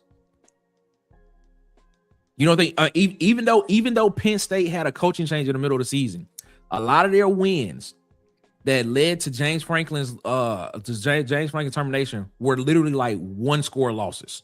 I think one of them may have been, a couple of scores or something like that. Don't get me started on them guys. But a lot of those wins that they had were 1-score losses. Not to mention the guy that was the defensive coordinator at Ohio State the year before was the defense coordinator at Penn State, who's now the defense coordinator at Tennessee now. I think those guys were connected to James Franklin so tough. So just so strong that they lost team, man. When he got fired, But that was a ridiculous move to fire him anyway. I agree wholeheartedly. I think that's just their team that could give you a 3-point loss. To be honest, that's ridiculous. That's okay. So Nick, you mentioned Oregon. Okay, what other team? Keep going. I'll go Oregon. I'll go Penn State. You say Illinois. I'm not about to say Illinois. I'm not about to say Illinois. Illinois was number 9 when they played. They were. When Indiana cracked the top 25, I was like, what's going on in Indiana? And look what team lost against Illinois. Because you lost against Illinois. But then they did it. So I was wrong kind of thinking. Which I was happy about too, because they lost as well. So I'm having a really. I know it's all SEC, but these are teams I can't stand. So But when I saw Illinois creeping to the 25, I was like, no, it can't be both of them. Then they get beat 63-20 in a 10, and I'm like, this is what I'm talking about. How they even get there? How did they even get there to that? They went on a run at the end of the last season, but I was like, and nobody's been tested by nothing. Then they get, only reason they are ranked like number 41 right now is because they took this 63-10 loss to Indiana. But when the last time you seen a top 10 team really get beat by 50 points, 53 points? That's crazy. This is one of their best players of the season. You make a good point. That's a good point. I can't argue that. That's a good point, Ty. But look at who Alabama had to play to get 5 out of 7 wins against top 25 opponents. And the ones we lost to, we beat them. It's just weird. And when we played Oklahoma for homecoming, that was because we had 3 turnovers in that game. Yep. Otherwise, if we didn't have those turnovers, we would have won. And do you realize, Nick, if that Oklahoma game was played, if the first Oklahoma game, you swap places, now we would be out of the playoffs if we lost. But if they had done well in that Oklahoma game at home, Ty Simpson would have won the Heisman Trophy, right? Yes, I know that. That's crazy to me. Like if Alabama would have won that game, Ty Simpson probably would be holding up the Heisman Trophy right now. I agree with you. I agree with you. His first year starting in the SEC, by the way. And I'm thinking like, I don't trust the talking heads of the networks because all of them got too much. Matter of fact, ESPN bets is even out there right now. It's too much gambling involved. I think my wife can sway my show. You know what I'm saying? If she want to come in and say, you need to say something bad about, I don't like that Hollywood character y'all got. You need to say something about his hair and he's dropping the ball and this, that, and you need every show. If you want things to be smooth up in here, you better say something about that Hollywood. I don't like it. And he's influencing our children. So if that can happen in my house, if that could happen in my house, and ESPN, there's something going on with this interaction with gambling and the narratives, because Joe Clip, whatever, Clump Dump, he said if Alabama wins this game, it'll be the biggest upset in college football playoff history. So if they beat Indiana, if Alabama beats Indiana, it'll be the biggest upset in college football playoff history. And I'm thinking to myself, like, for real? I also saw that. I'm sorry, Nick. Let me just say this real quick. I also saw that some people were saying that as it gets closer to the game, some people might change their bets from Indiana to Alabama because they might get a little nervous and anxious. So I can't stand when I see ESPN and all these stuff talking about what is it called, draft. I don't know. I don't understand betting at all and margins, and because I don't gamble. But I'm like, why are we even putting that on there? Like, why is that even part of conversation? Gambling and then changing bets and all this. I don't know. I maybe because I just don't gamble in that way, but it's weird to me. But anyway, Nick, go ahead. The biggest upset in how did he? I knew he was gonna go back to that. Yeah, because I'm trying to understand it. How did he phrase it again? He said, "This is a video. It's not something I read. The video. He said this. He said, I'm just telling you, if Alabama beats Indiana, this would be the biggest upset in college football. I think he said college football history, but I'm thinking he said college football playoff history. And I'm like, for reals? For reals? I can't get behind that because Joel Clay said some outlandish stuff as well. Like when he said the Iron Bowl wasn't when he said the Iron Bowl wasn't even in the stratosphere as the Ohio State. Oh, that too. Michigan game. I was like, nah, bro. But okay, I don't necessarily disagree with him, and I don't necessarily agree with him. I don't think it'll be the biggest upset, but I think it'll be shocking to some people to see that Alabama beat this Indiana team. I'll say this too. If this was Ohio State, I'd be a little more cautious. Why? Because Ohio State's been there. So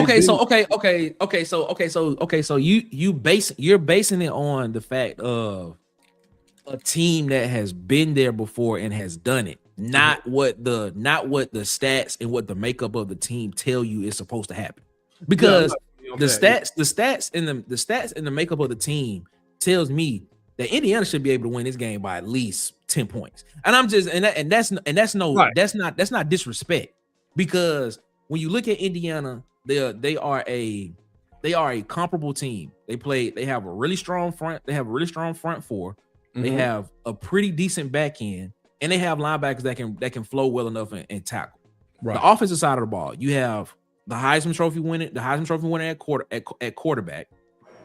You have two running backs who are over 800, one over 800, one over 900 yards rushing, and then you have Surratt, who's the go-to receiver, who is I want to say he's one of the top receiving threats in the Big Ten on the receiving side, if I'm not mistaken. Right. Shout out to him. He's gonna be at the Senior Bowl, by the way.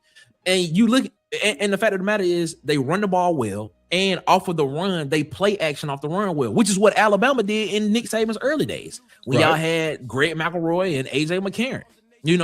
And which won y'all national championships. It's the numbers and the team tells me that Indiana should win this game. Now let's compare that to Alabama. Alabama has not had a consistent running game. Alabama's passing game is the strength of their team. Jeremy Bernard, Josh Quavers. You don't know what you're getting with Ryan Williams, but you do got Lacia Brooks. Shout out to him. You got Horton. You got those guys. You got guys in the passing game that are able to make plays. On the defensive side of the ball, Alabama's no scrub on the defensive side of the ball. Everybody knows Alabama has a really good defense. But run the same defense too, Nick? Exactly. But the main thing that we always talk about on these shows when we do them is when you get in the crunch and in the winning time of the game, what do you need? You need a running game. You need a running game that gets you into that in the crunch. And that alone tells me that the team that's better at running the football, right, is the one that is wearing the other crimson, not the script A crimson, but the IU crimson. Is the one that's telling me that. They ran red. It's not crimson, it's just red. It's not today, ain't. You know what? This is why the media gets us all mixed up and with the numbers and everything. The numbers have a lot of times. Numbers have always been against Alabama in these crucial moments. And I'm not promising Alabama fans a 19 championship and nothing like that. But I remember.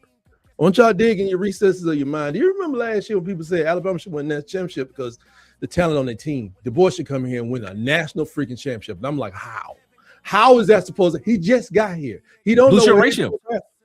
But still, if I put you in a championship race car right now, that don't mean you're gonna go out there and win. That's a good. You got to practice. So now, all that stuff they was talking last year, they have reversed the narrative because we went through our tumultuous season. They have reversed the narrative. Alabama don't have a chance because they don't have a chance. And I'm like, wait a minute. First year he was supposed to win the next championship. Now he don't have a chance against Indiana. Now, I just have a problem. I have not even heard not talking about from you, but when I read these articles and stuff, there are not a lot of people that are like giving except Alabama homers, but people giving them a chance to win this game. And I'm like, that's just weird to me. It's just really weird to me. And it's just like, I think it's gambling involved here, Nick. I'm just going to be honest. Before we get to the game. I'm not betting on the game. Right. I definitely wouldn't bet on the game. But this is not Miami, Alabama. It's something to this thing because and our team is kind of peaking. They're peaking, I think, at the right point. The health is up. And this is the question too. How many rushing yards do you have to have to beat Indiana? Now, I think people are going to be shocked. I think Alabama comes out and runs the ball for 175 yards. Whoa, tight. If Alabama run the ball for 175 yards, hey, if Alabama run the ball for 175 yards, Alabama win the football game. That's what I kind of know. But because Jeremy. But when has Alabama done that though? At what point in time in the season has Alabama done that? I'm just saying. I think it's because of the competition we're about to play. Okay. I don't think the run defense is because it could be like rips. Ty get a rip, Daniel Hill gets a rip, Jam gets a rip. Then everything else is kind of like 3 yard average, 3 yards average. Even I don't know if they're gonna put him in the game. Kevin Riley, who's back, he's a sensational running back, but he's been hurt for a long time. I don't want to see him play today because he may fumble. But he gets a rip here, a rip there, and then I don't know. They back up. If they come up into the box, I think they're gonna get 8 alive. Do you know that one of the best DBs at Indiana, dude is like 5'9", 170. Ryan Williams dwarfs this guy. So I don't know what Jeremy Bernard and Isaiah Horton does. All right. I see a lot of one-on-ones that we, if Alabama comes out and run the ball 5 times, when you bring your defense up. No. Of course, you got to bring them into the box because you got to respect the run. All right, but it depends on what the average of those rushing plays are. If you stopping them at the line of scrimmage, if you getting 1-2 yards per run, I mean, as a defensive coordinator, I'm probably sitting here saying, all right, man, my front 4, front 7 doing enough. I can still cheat a little bit in the back end and potentially keep that 5th guy on the back end and only have 6 in the box, or have 6 committed to the run and still have that 5th guy kind of tweening between either playing the coverage or playing in the box, playing the run. Right. If the front 4 is only allowing 1-2 yards, per rush. I mean, that's I get what you're saying, but I just had to look it up though. So Indiana's defense, right? Mm-hmm. Indiana's defense was number 2 overall defense in the Big Ten. They gave up 257 yards per game. Right. They were let me make sure I'm looking at this right. They were the number 5 passing defense, and they were the number 1 rushing defense. They gave up 77 yards per game on average in rushing, and they gave up just under 180 yards passing per game. Mm-hmm. And they gave up right at 11 points per game. I don't know. Tight. Look at them scores, Nick. Just tell me who Alabama. This is one thing I always say too. This is a side note. Who in the conference was Alabama supposed to beat by 30? Auburn. Alabama was supposed to beat Auburn by 30. Man, though, what they were saying about Auburn going into the Iron Bowl. Man, y'all supposed to beat us by at least 17. Come on. Well, okay, now that we have facts though. What was the score of the game? It was 17-0 at the beginning of the game. And then Auburn had to make a comeback. It ended up being a 27-20 game. Don't get it twisted. But by the metrics, they was like, man, Alabama's supposed to come in here and beat Auburn. So I'm gonna take let's take the personal out. So if Alabama would have played Arkansas or Kentucky, we was gonna beat them by 30.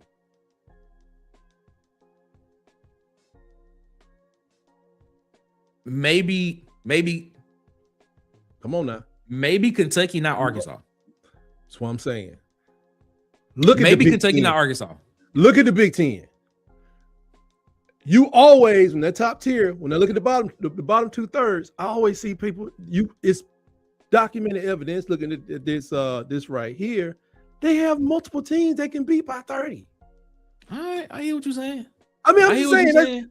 I look at this an intangible, but I'm like, when you beat somebody 63-10 and 73-0, I mean, is Indiana State in the Big Ten?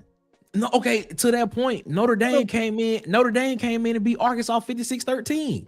And Arkansas at the time was the number 2 offense in the SEC. So what does that say? But I'm saying inside the league, that's Notre Dame's thing, man. People are not. Come on, tight. Let me tell you something. When it's one thing about Nick Saban. When he should lose a game. When he lost a game, people always say it seems like Nick Saban has been preparing to beat Florida since we lost to Florida. And then he listen to the interviews. Yeah, okay. He was working on the game. Okay. He was working on that game on the plane back to Tuscaloosa. He was working on that game. He was working on, and they went to the bowl game and they got their butts beat because everybody said, man, son, we was practicing to play for Florida. Them extra 20 practices? Yes. Nick Saban had them dudes practicing to play for Florida, play against Florida again, because in 2008, thinking the bowl, they lost or something. People thought it was weird, but yeah, he was like, yeah, let's keep this going. And what happened a whole year later? He got the win against Florida to win the SEC championship. Some teams are like that, but I'm saying even inside the conference, if you playing Arkansas for a 3-year run or every year of Auburn, it makes sense for Auburn to prepare for Alabama every year to get ready for Georgia. Notre Dame's whole stick is we're going to throw you on the schedule about 2 years from now, and you're probably not going to be thinking about us because you don't have time to, really. You just don't. This is a game you're going to play. That's what for Arkansas. If Arkansas beats Notre Dame, it's a big story. But the likelihood of it happening, this is why they don't go out and try to schedule Auburn. They don't go try to schedule Auburn. Oh, they schedule Auburn. Auburn's on Notre Dame's schedule for the 28 and 29 season. And y'all better win that damn game. We gotta go to South Bend in 2028, and then they come to Auburn in 2029. Y'all better get an exorcism done. As soon as y'all walk into the hotel room, y'all need to have a priest and everything else. Hey guys, real quick, I want you guys to come back, but I want to take a little intermission real quick. All right. Of about about 10 minutes. Let's say about 10 minutes. I'll hop back on here, and then we'll ride it out for another hour. The buses are pulling up. The buses of the the champ is here. The champ is here. The buses are pulling up, man. But like I said, 10 minutes. We're gonna come back. We're gonna take a break for these, for the calls, and we can load up. And now it's time to start pouring adult libations. Thank you for joining Tight Sports. We'll be back in about 10 minutes. All right.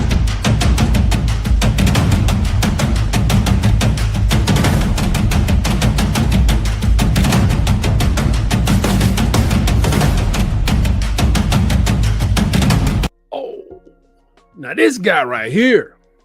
Oh, Luke Metz. Hey, this dude ain't joking. He ain't playing with nobody. He's from Hoxton, Georgia. 6'3", 220 as a junior. And let me tell you something. He got a good football IQ. I can just look at this thing and he thinking beyond. He kind of reminds me. I'm gonna just say it. He kind of reminds me of TJ Watts. I'm a big Steeler fan. I mean, when I watch him line up all over the defense, by the way, he's outside, he's inside linebacker, but he uses his hands. If he can weave his way through, he will. Look at it. Don't it like TJ Watt. Look at it. That's what. And got the strip sack. And did some effort. Get out of here, quarterback. My ball. Look at it. Fell back to the middle. Closed in, made tackle. Made a sack, actually, I guess, depending on how they write it up. Look at that. In there? Huh? Oh, yeah. Thought you was going to get away. Thought you beat me to the inside. I mean, this guy. 6'3", Mill Creek High School. This is a junior. Look at it. Get off me. Pressure. And I guess they play like a read and react defense. And, he does that. He not only reads it, when he finds something, he reacts. Now, that's just a blitz.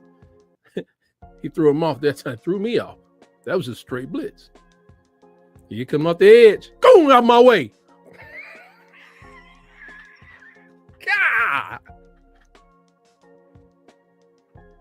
Hey. He out in coverage right now. Look at this. Way out here. Playing his zone. Watch this. I remember this play. Watch this. They're going to show you the other angle, if I'm not mistaken. Here it is. Watch where he closes from. 15 yards out. He got a lick on the quarterback. Fell back in the zone. Effort play. Sign him up for 4 years. Just off what I seen. Just sign him up. 4 years. 4 years. Just give it to me. Effort plays, man. That's what it is. He could have stayed in his zone. He could have went up and tackled him when he got to the 3-yard line. Why? Put the pressure on. Bad pass. Because he could. Look at that. Could let him run out of bounds. No. Give him a little lick. Hey, not afraid of the physicality. That's a good thing. There he is. He's a tight end. Boom. He scored a touchdown. High school, you got to line that dude up. Okay, back on defense, coming to the inside. That's a tackle for a loss. I like what I'm seeing. I hope you guys are.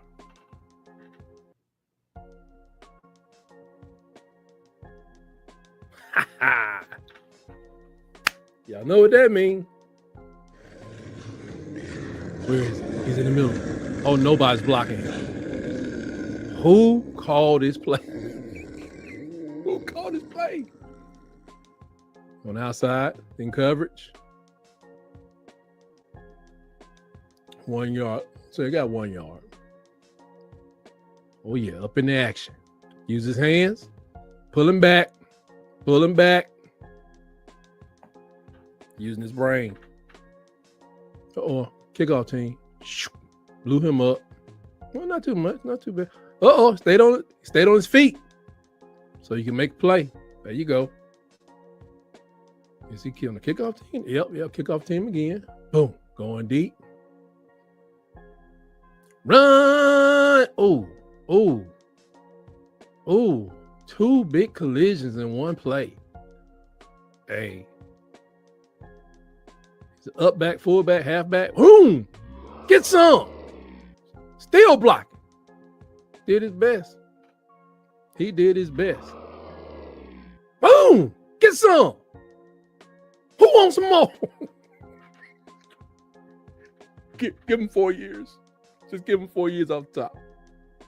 Give him 4 years off the top, please. God. 2-way player.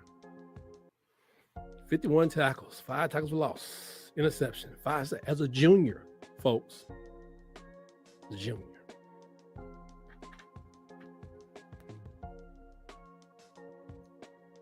Wow.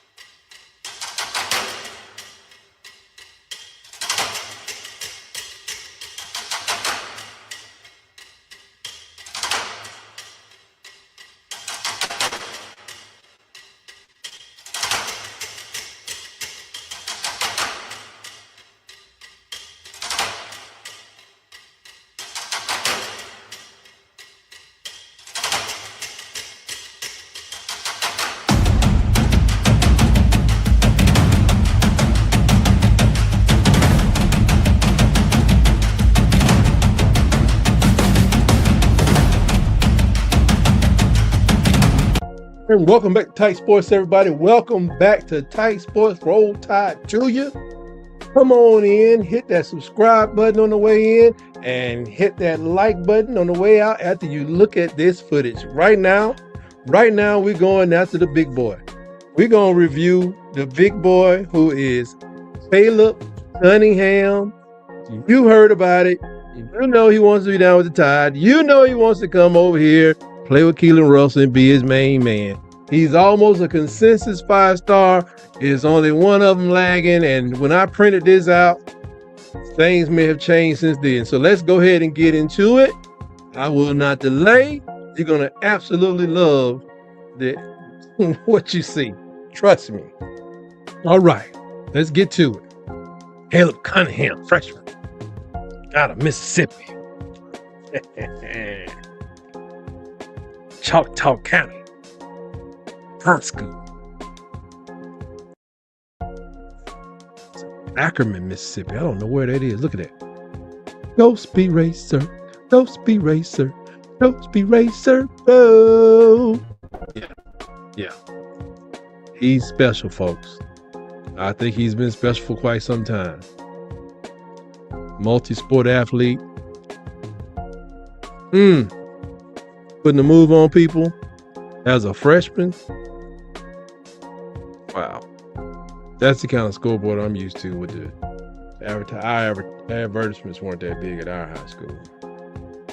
Matter of fact, I don't even know if we had any. We didn't. We had them against the fence. The high school we have now, they have advertisements around the scoreboard. He's just beating everybody along down the field. He's out jumping everybody. It's just a wealth of riches the Alabama Crimson Tide has. He's falling down. He 8 yards off. The DB 8 yards off, and he's still falling down. It's cute. Oh yeah, where's he at? Oh, out there by the sideline. Okay, yeah, right. 1-on-1? Bad idea.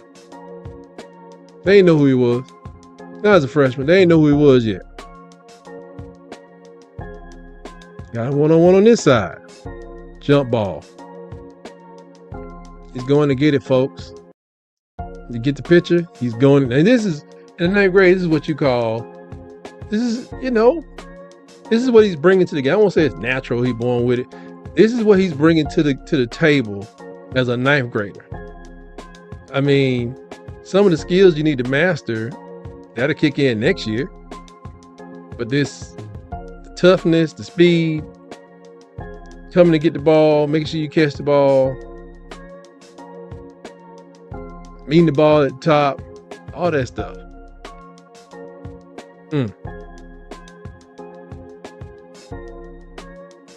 Fearless. Oh yeah.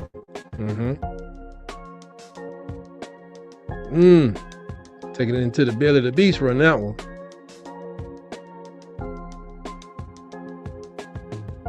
Yeet. Woo. Tough. It's a freshman.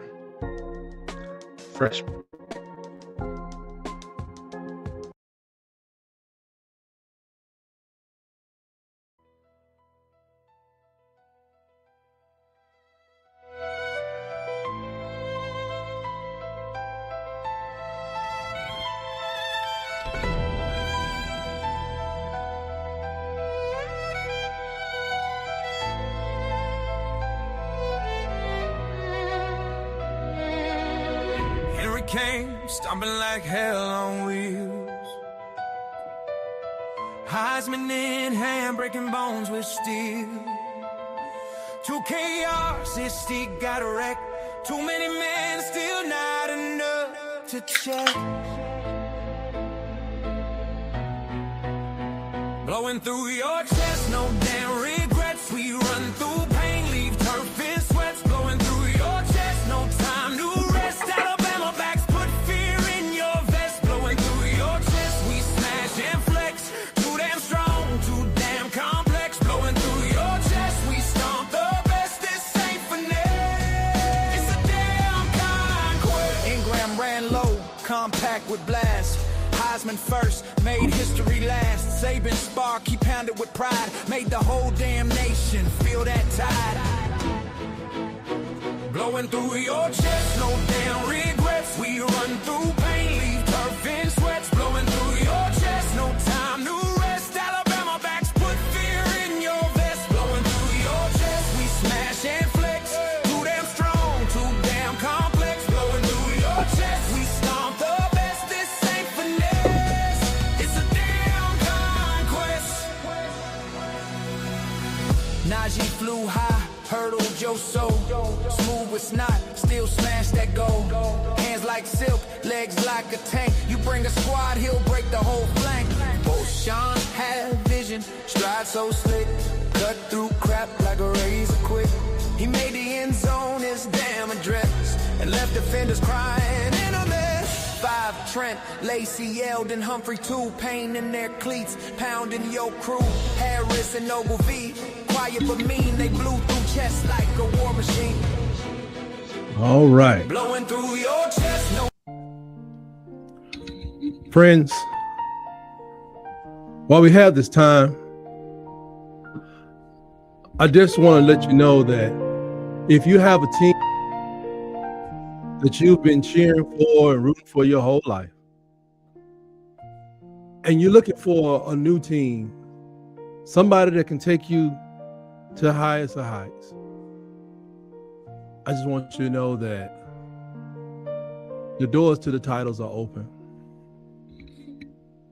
Won't you come? Won't you come? Come to the Crimson Tide. We're here for you. I know the coach made a lot of promises to you. He said we were going to the mountaintop, and you never even got off the bus. I can't say I've been there because I've never cheered for a perennial loser. Well, I'll take that back. I guess I can think about my own alma mater at times. It's been tough. It's been hard. But they are a D2 team, and I love them to death. I can't help it. But if you're at this FBS football level and you just see what's going on, and you know your school's broke, just extend your hand toward the Crimson Tide. The titles are available to you now. Don't wait, because this door may not always be open. Oh yeah. You mess around and let the Crimson Tide get into a title game for a 19th championship. I'm not talking to y'all no more. The doors will close and it may reopen around, I don't know, 2 days. For some of you, you know who you are. Yeah, you know who you are. Man, yeah. My gut is telling me there's somebody in Toledo today that needs to talk to me. Yeah, that's right. Extend your hand toward the screen.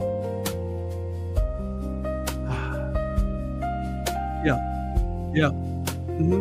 I feel you, Wichita, Kansas. Wichita State, why are you even playing football?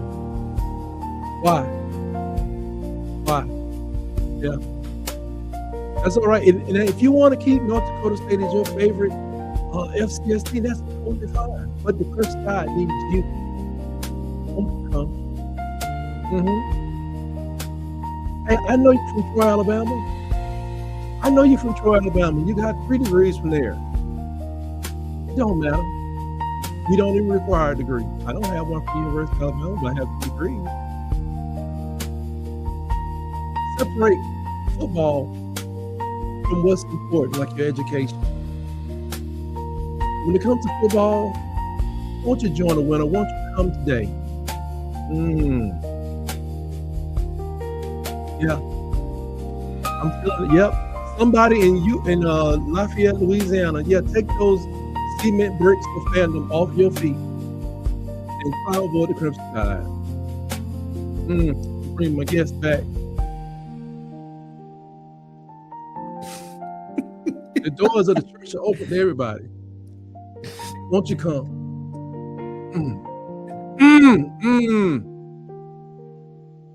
There's somebody in Sacramento State that's just not sure. Let him use you. All right, enough of that. Welcome back. Go and finish off the rest of this pep rally. Hey, man, you have to do that from time to time because you just never know, man. If there are people that need to know that there are other choices you can make with your Saturday and with your New Year's Day. You know what I'm saying? There are people, man, that even your situation is different, Nick, but there's people that put their fan stuff away like in October. It's just over with. Yeah, it's wild. It's wild. In October, it is done. It's over with. God. Over with. Like, college football is year round. If you are a real college football fan, you are here year round. You want to know everything about college football like we do. Well, what it is in the Northeast, especially with Penn State about to go through what I think they're about to go through, there are people that are going to be, it's going to be less, whatever, what's that, navy blue and white. It's going to be less that. It's going to be more black and gold and more silver and green. They're going to be like, well, we tried that. What do you think of the Penn State situation going forward? If you looked at it at all? I think I'm going to be honest with you. I think they stumbled into a good hire like Auburn.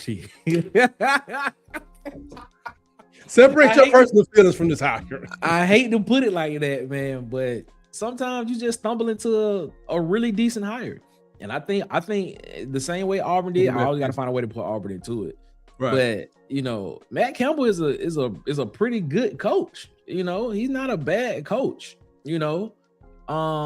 But I agree. Like earlier, we said firing James Franklin off of just one season, off of just one, not even a season, but off of just a bad run of games was just, I don't know if that was negligible or what, but it just didn't feel right to me. But I mean, Matt Campbell's a good coach, man. He should. They should be winning next year.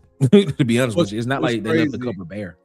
I read some comments from some Iowa State people, and it was like, man, they literally pick up Iowa's leftovers. Right. So the level of recruiting that's required, they're going to question that because first of all, James Franklin is an awesome recruiter. And I know it's not his fault. That administration at Penn State was dead ass wrong for firing that man with 6 weeks left. And then they thought they was going to have a coach just pop in there. At least really, they were supposed to get a coach for the end of the season. That's why they did. They were trying to. Yeah, they was trying to. Yeah. And it messed up. They got all these people going into the portal soon. And their recruiting class, last time I checked, about 5 days ago, they had 9 signees. That's a hard road to hoe, man. And in the Big Ten, do you have that time to be behind? I remember Lane Kiffin saying he was like, I think they had just won a national championship, and he was like, so coach, what's the schedule like? He said, we have a meeting tomorrow at 7 a.m. What are you talking about? We got to get. And here's the key part of what Lane said. To paraphrase, we got to get to going. We haven't been focused on recruiting, so we're behind. Now here's the thing: if Nick Saban can be behind because it took 21 days to get ready for a national championship game, how far behind is Penn State? is the signing period over? I guess I'm not sure. Well, no, it's just open until February.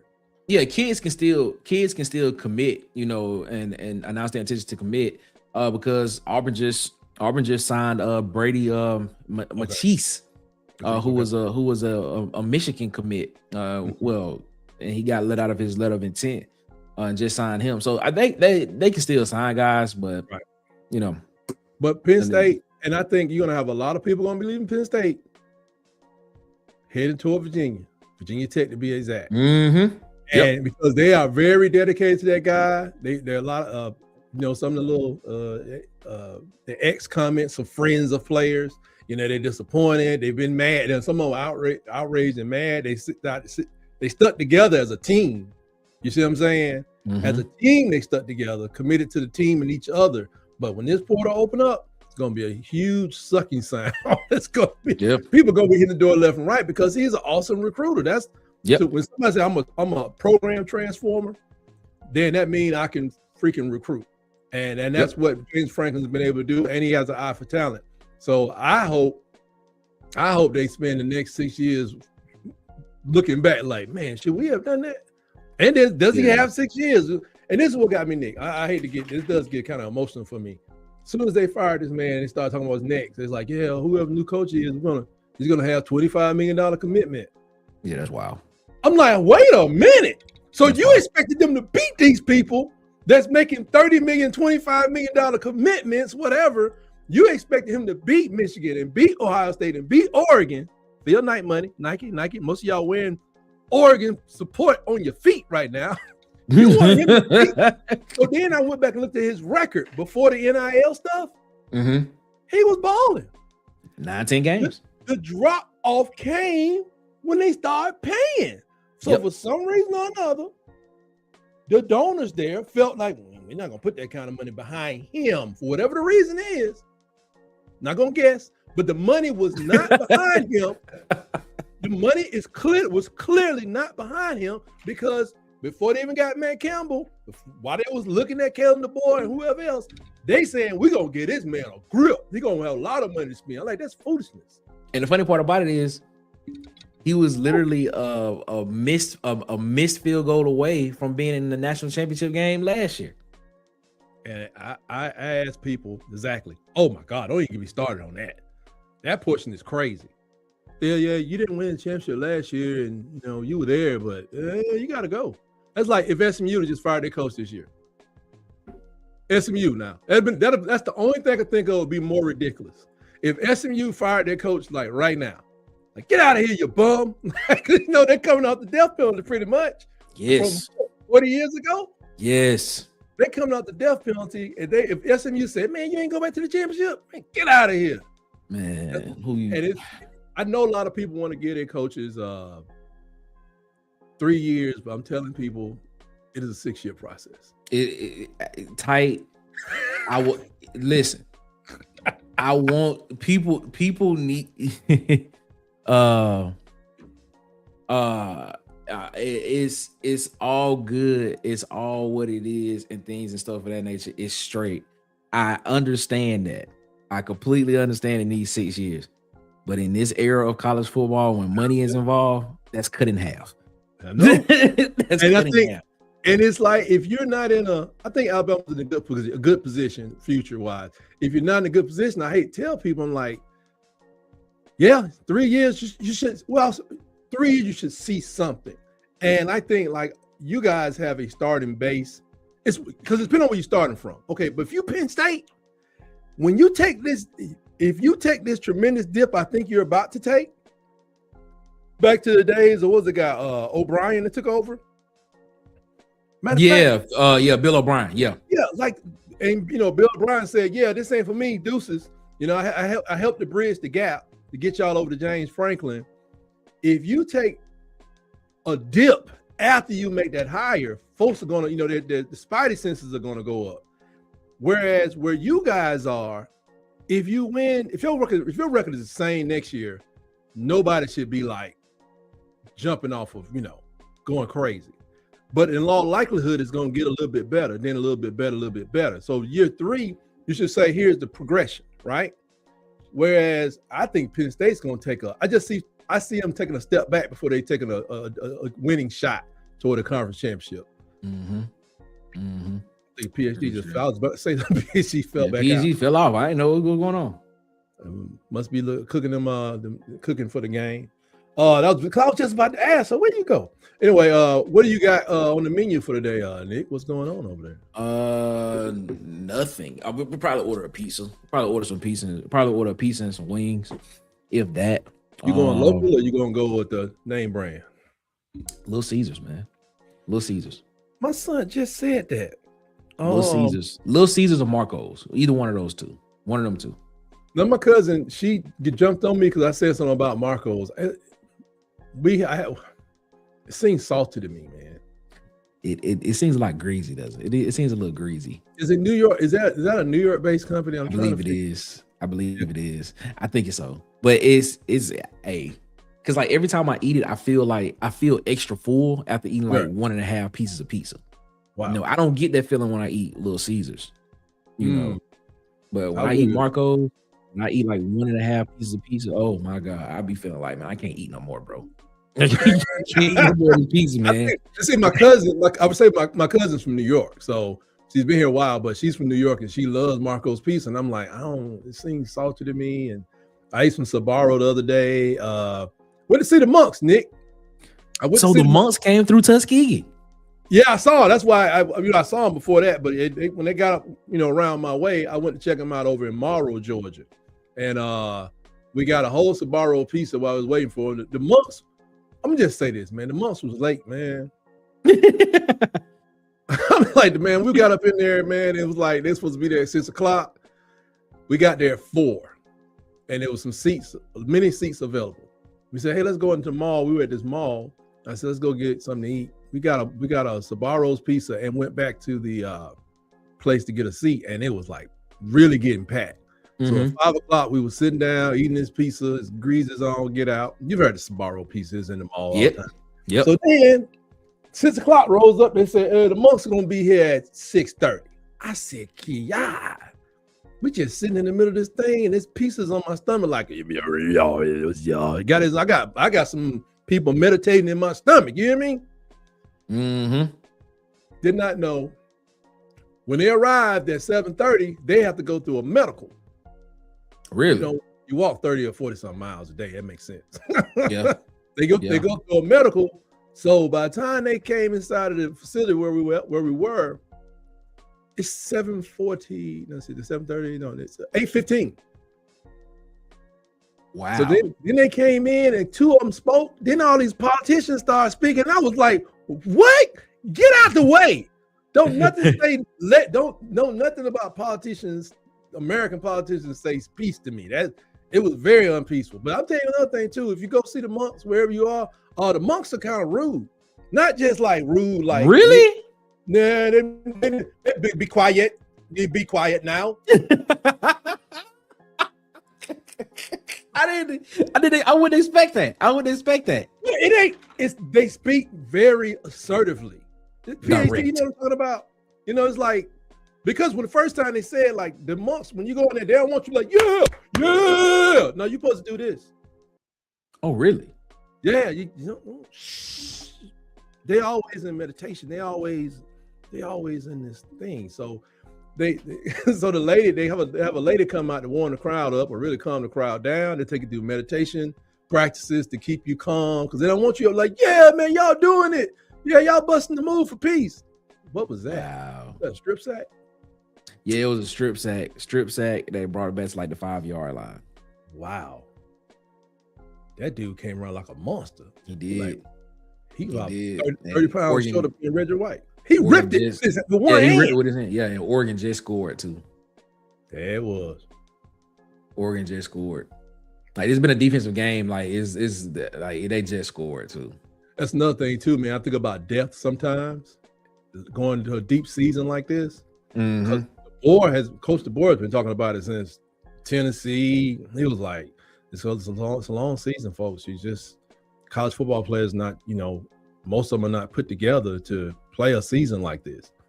This thing it's crazy. It's like what, 15 or 16 games for the champion across, but it's across a half a year. When you start practicing like in August, when you start practicing in August, what month is this? It's January, early January. It's January, yeah. And we still got a ways to go for whoever's gonna raise the crown up. Yeah, January 19th is the national championship game. How much money are they getting paid for these games? I ain't looked that up yet. I usually it gotta be in the millions. Gotta be 30 million a game, maybe. Or you get money for going, then you get money for each game you advance or something. I don't know. Like that, yeah. Then it's split. Like And that's another reason. Notre Dame, they silly, man. They expected the ACC dude to vouch for them. That was crazy. Like, I'm gonna speak for you where I get no money versus speaking for Miami where I get money. And then they try to criticize the man for his thoughts. PhD, are you over there? What's on your menu today? I don't get into that. I'm about to just fix me a chicken quesadilla. No, I don't do no New Year's Eve meals. You know that. Well, I'm not saying New Year's Eve meal, but I do have the black eyed peas are in the crock pot right now. What? I don't even eat black eyed peas. Oh yeah, I got black eyed peas and turkey necks, some onion in there. I got some bay leaves, and yes, it's going down in this household. You better. I'm talking about the black eyed peas, man. I got a question. What was the origin of the cooking black eyed peas on midnight for New Year's Eve? I don't know if that was considered I can look it up, but I know a lot, not just black folks do it. I know that. I know. Black eyed peas. Last night I was watching Don Lemon's New Year's Eve on his YouTube channel because I love me Don Lemon. And there was a food connoisseur, whatever, who talked about the history of black eyed peas and all that. And of course, it goes back to when people were enslaved. So I forget what she said, but she did mention black eyed peas. I'm seeing here where it said the Union troops used spared black eyed peas to feed to the livestock, but impoverished Southerners and enslaved people would survive on them, turning it into a symbol of fortune. And that's why she was saying that a lot of stuff that people go, ooh, it was all that they had to eat, you know what I mean? And like gumbo, she was talking about how gumbo, and putting things, you're in New Orleans, and it was very interesting what she was saying. Yeah, my mom always had black eyed peas going. I knew it had something to do with just being in a situation, man. It's and it was like, because it was like, think about it, if you had the black eyed peas, it's like you had, it was a good thing. I'm like, what were they eating outside of that? My brother was talking the other day about he's growing some collard greens right now. He said, man, he'll sit in his backyard. It's really nice. He got that Mr. Miyagi type backyard. You know what I'm saying? Okay. It's very peaceful and zen-like back there. He said, I sit there and look at these collard greens right next to the flowers, right next to like tomato plants. And like collard greens have no affiliation. It's a weed, man. You can grow it with snow on the ground. Yeah, you can. And it can survive heat. It's like a tree. Yeah. But somehow people have made this thing into a food. And it's a very healthy food. It's crazy. It's good too. Ooh, so but good. yeah, I got the libation running right now. I'm just trying to hang on in there, man. I know Nick has tried to bring me down off my high, off my prognostication of 27-13 victory for the Crimson Tide. And Indiana scores late, by the way. They scored late in that. Y'all might win. Y'all might win. I could be wrong. Y'all Alabama may win this game. It just seems like, I mean, it's almost like who was that team we played? It was supposed to beat us. Washington. I think it was Washington. Oh, this West Coast, they can't keep up. It was Nick Saban too. Like, I don't know if they're gonna be able to keep up with this. The Pac-10. They were setting records out there at Washington. I think that Eason guy or somebody who had left Georgia went back out there. He had grown up and become the quarterback. I think he's with the Bengals right now, but man, they destroyed them people. And I just think we have the Crimson Tide has not really played a complete game, in my opinion, even though through all the wins and stuff. Right. If they come in, if they can give me 3.5 quarters of what they can do, it could be decimation for that Indiana program. That portal could open up, and they could be left with like 6 basketball players on their team. Okay, tight. All right. Huh? Okay. I'm saying because I'm just saying, but no, they got a reason to stay there because obviously the Big Ten is wide open next year. It's wide open. You think so? Oh yeah, because Michigan. I think Ohio State gonna have it on lock. Well, Michigan. We didn't talk about Michigan, but Michigan got a situation, a good situation, I think, with Kyle Whittingham coming in. Because let's see, PhD, what are you talking about here? Did you hear what happened to one of them? And they kept positive in spite of. Who are you talking about? When you all were talking about the monks. Oh yeah. One of them they had a car accident. I think it was an actual accident, but the guy lost his leg. He lives in Georgia, actually. I guess he went down there to join them, and a truck hit a police car that careened into two of the monks. One got man. One ended up losing the bottom. He got amputated below his left knee. Yeah, but he's in good spirits. Probably can put a prosthetic on it eventually. But when you stand in meditation and seated position most of the day, you know, maybe not. The crutch may be enough. I don't know. But yeah, man, PhD, you know what I was saying when I was saying like the monks kind of speak abruptly. Not when they're making their speeches, but when they need everybody to get quiet or to sit down, they're like, sit down now. He's like, talking to a room of black folks like that, man. I was like, I just knew somebody was gonna cut up. I could just feel that somebody was gonna cut up if they keep this up. But luckily there were a lot of police in the room. You just can't tell, you know, we got like 2,000 black folks in there, and some folks ain't, you know, everybody ain't the same, you know. My wife told me I was talking too much. I said, well, they said, just move mine. They said, don't talk. Don't talk now. What? I'm grown. That's the first thing I heard. You didn't get that when you were in church? You weren't supposed to be talking and yapping in church. So why not respect them? You know I wasn't talking to church.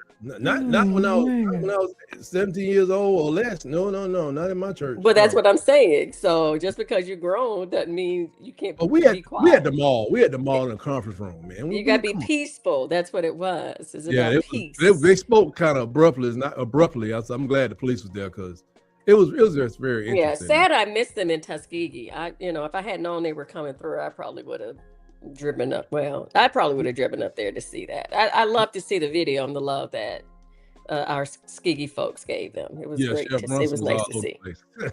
Yeah, it's good to see. Brunson, I saw his wife out there as well, our classmate. But it was what happened? No, I just saw the video of Michael Irvin doing the BTA to the Ohio State thing. Yeah. So he did it over a cooler. He put the thing. You know, sometimes mama have to put you on the side of that bed so you don't move. We got to get over a cooler, bro. Hey, Michael Irvin, bro, is hilarious. There was another video I saw. He was just talking. I forget what he said. Something about you're not talking about the past. When this is not gonna slow my glory or something he was saying. It was somebody talking about how they didn't have to do nothing. Like they weren't that talented. Well, they said it was. I don't know if there wasn't a crowd listening to him. I'm sure somebody was listening to him. Right. But they said it's like, seeing the addict who's on the street just talking to and nobody is there listening. I was I'm like, y'all need to leave. But it did look like the video. It did look like that. But hey. Oh man, I think there was a whole lot going on with Michael Irvin last night. Let me just put it that way. Well, I mean, he said it in an early interview with somebody that's his release. His relief. His wife is going through. She has Alzheimer's. That's what I said. Dementia. Earlier. I know that, but Michael Irvin has always been that way. Well, he's been more demonstrative later. He's more, but he's out there on the. When he started doing that, he does it on his podcast a lot. But this sideline stuff has just been like. Did you see the Cowboys? Well, you probably maybe didn't watch it. Netflix show. Oh yes, I did. Of course. Okay, when the players they were asked about the White House, and none of the former players would talk about it, but the only person that did was Michael Irvin. Yeah. Okay. Oh, so what happened? Tell the story. Oh, you don't know this story? Yeah. No, I'll let Nick tell it because you don't know this story. It's crazy. Yeah. So I don't even know we can talk about this on the podcast, man, because this is it could get explicit. PG-13 or something. Okay. It's pretty out there. Yeah. It's life. So I mean, like, kids are getting pregnant right now. It was life. I don't know. So apparently during that time, they Michael Irvin, the team, like I'm still confused on if it was just Michael Irvin himself or like a couple of guys in the team together. Right. No, it was a team. It wasn't just Irvin. It was okay. So it was okay. It was players. Mm-hmm. So they bought a house to where basically they could do all the stuff they wanted to do at this house that was literally like right around the corner for the facility, man. Oh my God. So it was one somebody it was some dude on there. He was talking about they had Lisa Ann in the house at one point in time. Whoa. Yeah, that's what I was saying. Famed actress, kids. Yeah, famous actress. They had her in it was like it was so much stuff going on in that house that it was like Michael Irvin was the only one that would talk about it. Like he was the only one that was talking about what was going on in it. And I'm not even gonna say what he said because you gotta go watch too much. I go watch that one. It reminds me of how like SMU, like what's my guy? Craig James would talk about SMU's time at SMU and what got them in trouble. The other players talk about it, but Eric Dixon would not speak on that time. And it just makes me think because we know the story. The team had a house set up like that. Yeah, you know, there was a Dolly Parton movie, if y'all remember, a long time ago. It was called the Best Little Something's House, 304 house in Texas. Mm-mm. It was this house that was out on the thing, and you could go out there and experience things, kids. Anyway, that's how SMU was set up. They had the boosters put this house out in the outskirts, and once you went on that property, anything went, man. Wow, anything went, and it was that's why they got the quote unquote death penalty for all that. What was the name of that movie? PhD, did you ever see that movie? Oh, she's trying. No. I'm listening. I'm sorry. I'm cooking at the same time. It came out a long time ago, but I'm sure I watched it because it was a very popular movie. Right. It's crazy. It's like Dolly Parton out there. And, anyway, but you know, you can think about it though. A movie with that word in it. Right. There was a lot of stuff that we watched and stuff back then that we probably that would not fly today. It would not. I'm watching Sanford Son right now, right? Like the old Sanford Son, and I kind of hear stuff, and I look around like, did anybody hear that in 1975? But it didn't. Even the Jeffersons, some of their the stuff, and definitely All in the Family. Oh my God. Well, some I forget who it was talking about Dukes of Hazzard.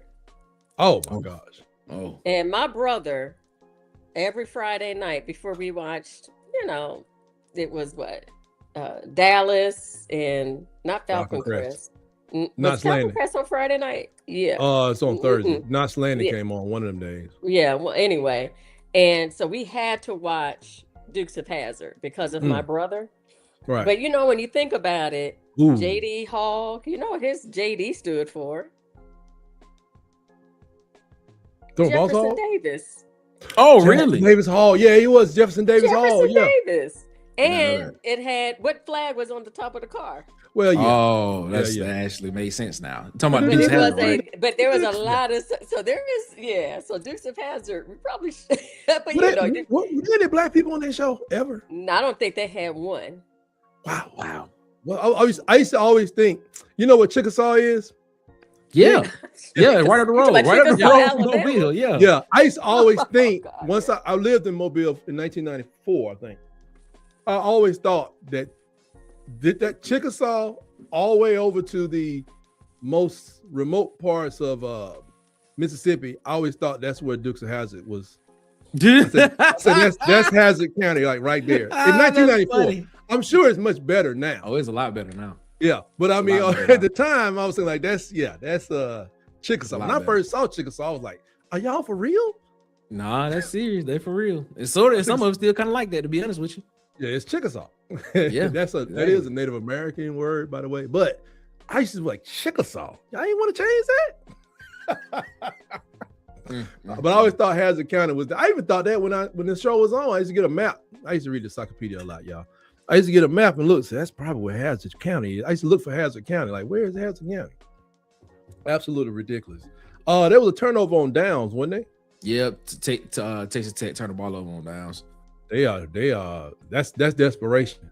Yeah, they getting a little desperate. Yeah, I mean, tight. You might got a point. You got a point. Being there may matter because at that point in time, the way that their defense was playing, they could have punted the ball and played field position. You got a point, or at least try to field goal.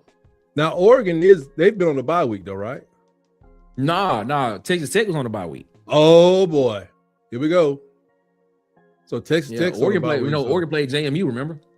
Oh, that's right. Man, I'm telling you, I could take that back. I do not know because I poured everything, doing my little series, building up to this game, and I had so many emotions have gone into some of this foolishness I've heard.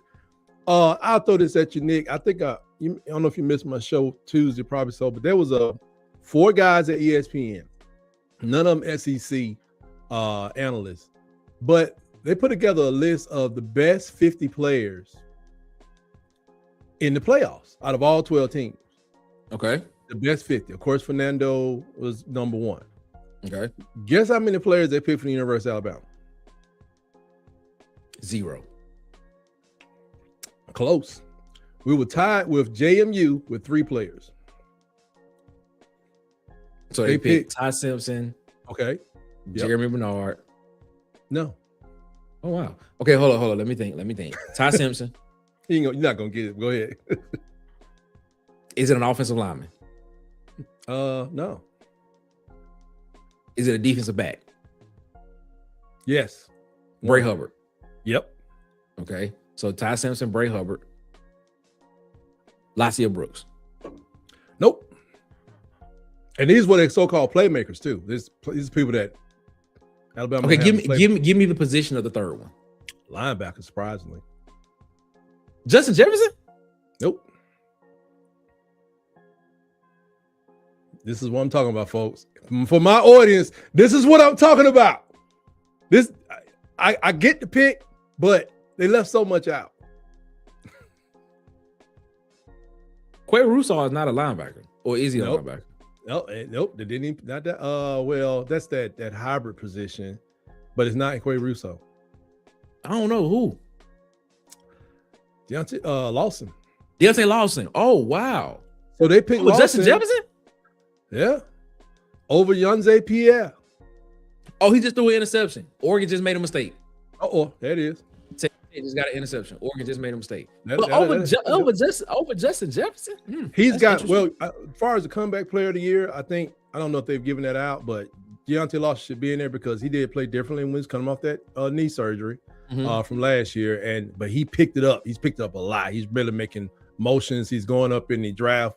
Stock in the draft is going up as a middle linebacker because he's back to where he was as a sophomore and a junior. But because junior year was cut short, but the sophomore year he was doing really very well. But I just thought, to me, leaving out Jeremy Bernard was, even one of the guys commented. He said they thought that they made a mistake leaving Jeremy Bernard out, and I was like, you dang right to me. And I think you're wrong for not including Caden Proctor because his numbers are not. He ain't 0 like the left tackle for Indiana has 0 sacks. Caden Proctor is like left tackle from LSU, Tyree Adams. He probably he wasn't in the playoffs, but he's not. You're right. But Proctor I don't think he has maybe he left one sack, but I'm not sure. I don't even know what the numbers are on Caden Proctor, but leaving him out, he's still highly touted by people. But I can go back and forth with Caden Proctor. I can't go back and forth with you on Jeremy Bernard. He should have been on that list as a playmaker. Agree. Ohio State had 9. Wow. Caleb Downs, Jeremiah Smith, Julian Sand, Bo Jackson. No. Carnell Tate. That's just 5 right there. Right. And they had 7 for Indiana. And on the other side of the ball, I don't know, talking about playmakers, I'm like, how you gonna leave Zay Brown out? Man got 2 pick sixes. And nobody throws over there. Not enough to make it say, woo. His passes defense I think he's almost at double digits in passes defense. He does a decent job of tackling over there. All of them do. Dijon Lee is another person. He's more likely to get beat because he's a freshman, but he's 6'4" for Christ's sakes as a DB. He swears he's the fastest person on the team. They say he's not. a lot of everybody was pointing to Rico Scott in this little clip, and they asked Rico Scott who's the fastest person on the team. He said it is Latsier Brooks. Latsier. I'm gonna ask you a question, Tyke. Do you think sports media has gotten too national?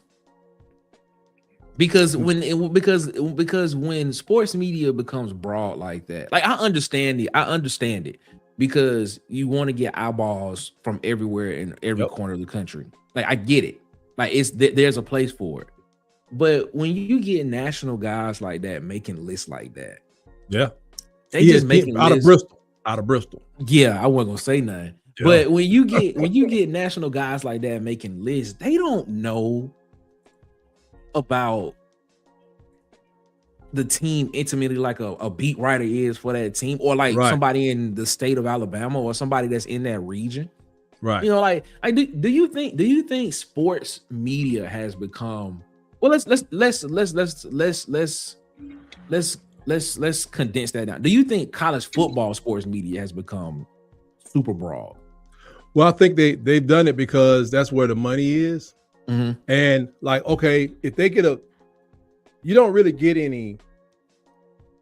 You don't get eyeballs on the screen if you like Alabama just like everybody else. If you like Alabama, like the Alabama fans do, that's not going to do anything for you. But there's a lot of people out there that don't like Alabama for whatever reason, good, bad, and indifferent. And you get more when I'll just say Tennessee. If Tennessee comes like what Tennessee is now. Mm-hmm. You know, they bounce up, they come down, they bounce up and come down. Now people are pouring on Tennessee, so they want to get Josh Heupel fired. It's more into it to get Josh Heupel fired, knowing dang on well ain't nobody to go out there and replace Josh Heupel just at the drop of a hat. Mm-hmm. To talk about firing Kalen DeBoer within 2 years, and a lot of people go back and the beat media, they put that thing out there with Louisiana Monroe and the Saban comment, like, you know, we lost to them. Like, y'all didn't want to fire Saban because we was grasping for anything at that time. We thought Saban would be a turnaround person. So now to get here now, it's like they never talked about firing Saban when they did that. They looked at him crazy, but they never talked about firing Saban. But it's so easy to say fire. And even like some of the fans, like, I'm gonna fire Kalen DeBoer, man. If he loses this game to Oklahoma, I'm like, are y'all not happy with even playing Oklahoma again? How you gonna fire the man if he lose to him again? You can't lose him 3 times in a row to Oklahoma. To Oklahoma? Oklahoma's not Vanderbilt exactly, but fire? I'm like, do you see how hard it is for people to get coaches? They ain't just growing on trees. They may be some coaches available. We don't know how good any of them are going to be going forward. So I think and I blame Paul Feinbaum too. He allows a lot of this stuff. A lot of this crazy. You know, I mean, it's like, even on his show, if Paul would talk about firing somebody like he did with Nick Saban, he talked about, I don't think Saban's got what it takes. I remember listening to the radio show. I don't know if Saban's going to has what it takes to take the Crystal Tide back to where they want to go. This is after the ULM game. This is that 2007. He talked mad cash jump about it was just popular to do that. Then the next 4 years, he had like he was on Saban's boat the whole time. But it made his show more popular playing the heel. Like in wrestling. Yeah, he played the heel with perfection to the point he goes from being in Birmingham on some radio station to look where he is now. SEC Network. Same thing with and to his detriment, he better be careful out there in them streets. Stephen A. Smith, same way. Same way, but he be tap dancing around the wrong people. It's like he gonna mess around and run into that Charles Oakley type. It's gonna be a problem for him because I know him and Corey Holcomb pulled up on that dude at Roscoe's Chicken and Waffles in LA. He was taught they was into a beef. And he's walked up to the table. It's like, oh, Corey, how you doing, Corey? Sit down. It's like, no, it's like Corey said, I went down, I already took my chain off. But you gotta be careful. I think I know back to the firebomb type thing. They play this heel, man, because it's popular and they got the eyeballs on them. And make some more money. Make some more money. Jim Rome taught major stuff until he ran up into that Jim Everett. The baseball player. No. Jim Everett first. Oh, who was the one that jumped on him on the set and like the whole set broke? That was Jim Everett. That's the one I'm talking man about. Chris Everett. He kept calling that's what Chris. It was. He didn't call him Chris Everett. He called him Chrissy Everett. Oh, he got fired from ESPN because of that. He was like, he said, because first of all, he's a gentleman. He's a laid back guy. He was, doing the best he can. He never came out there and tell somebody, I'm gonna take it to the promised land. He wasn't no Brett Favre type quarterback. He was a gentleman. Mm-hmm. And Jim Everett was like, he's like, if you call me that one more time, it's gonna be a problem. He said, okay, Chrissy. He got up, took that whole table and tried to feed it to Jim Rome's mouth. And ESPN said, you fired.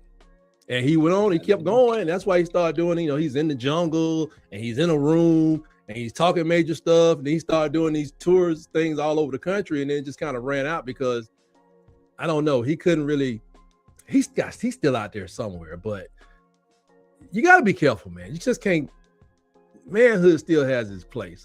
I heard somebody say, I'm going to give him proper credit, but the quote is, oh, it was Kevin. It was Kevin, the guy that passed away. Kevin Samuels. Okay. Kevin Samuels said that between two men, there's always a low-level threat of violence present. Yeah. So even when you talk to your brother, or especially when you're talking to a father, uncle, grandfather, there's supposed to be this mutual respect because men understand that violence could be present at any moment. Mm-hmm. And I think some of the journalists have to remember that. And, even going back for another guy, who's my guy that got into it with, was disrespecting the baseball player, Deion Sanders. Oh, I can't think his name. He threw the water on him. On him. That dude's a Hall of Famer, right?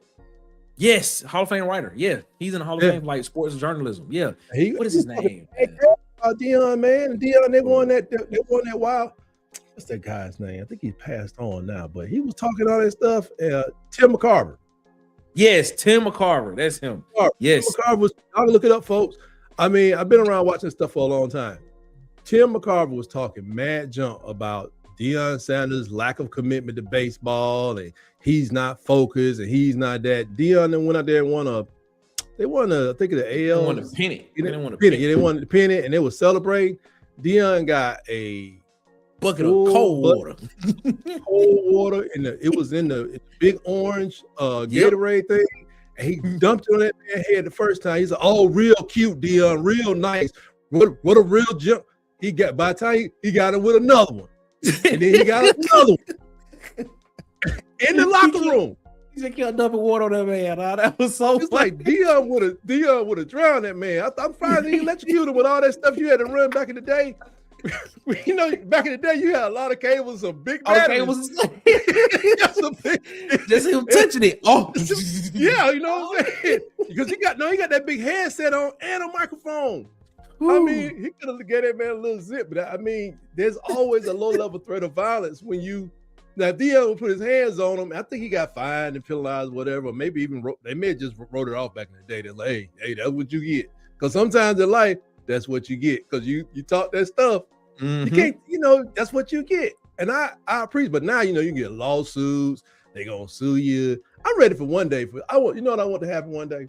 What's that? I'm going to be honest with you. I want a major, like Dana White got into it with his wife. That's different. I don't want to see that. I want a major commissioner, like Roger Goodell. I think he's the only one. I don't know. The guy at the NBA could. I want them just to yoke somebody up one day. Like they walk through the crowd, coming into a game, and so, oh, you suck, you did, and he just have to just check somebody. Mm-hmm. Just collar him up, like this. Mm-hmm. Because I want to see what the penalty would be. It wouldn't be no penalty. That's what I'm saying. I don't think it would be a penalty, Type. Or somebody just mush Roger Goodell on the side of his head. That's different. That's because they put your hands on you then. But people just talking words. So you talk like, okay, so my scenario is somebody's talking words and it's just a real harsh word. And what's the guy name with the NBA? What's his name? He's real tall. Adam Silver. Adam Silver just have to just grab somebody. What you say to me? First off, Adam Silver don't even look like the type of dude that'll do that. Let's just be real. I don't think he'll play basketball either. I don't know if Adam Silver played basketball or not. If he did not, he would have to be. Well, no, Roger Goodell. I don't think Roger Goodell played football either. That dude was a chauffeur. He was a chauffeur. Hey kids, he was a chauffeur with a law degree in his pocket. Talking about Roger Goodell? Yeah. He was networking. That's how he got the job. That's how he got the job in the NFL, man. That's what's up. That's crazy. See, Texas Tech, bro. What are y'all doing? Like they need to throw the football vertically. They trying to get horizontal with running the ball. They need to run the ball vertically. I will tell you that all these defenses are faster than everybody thinks because that's one other thing I think too. They're talking about like now Alabama has about 5 people on the team as of the Oklahoma game that are back up to running above 20 miles an hour because everybody's been hurt so much. That is a crazy play. That man went straight. He went straight down the line. Touchdown. Oh, that's man. Come on, man. That's an interception. That's the second interception. Why would you throw that? Hey, man. Double cover. Why would you throw that? Shaking in your boots. PhD, are you still there? Yes. Will this be a strawberry soda game? What? Will you be pulling out the strawberry soda for this game? I thought I told you I stopped drinking that a long time ago. So you went to counseling or something?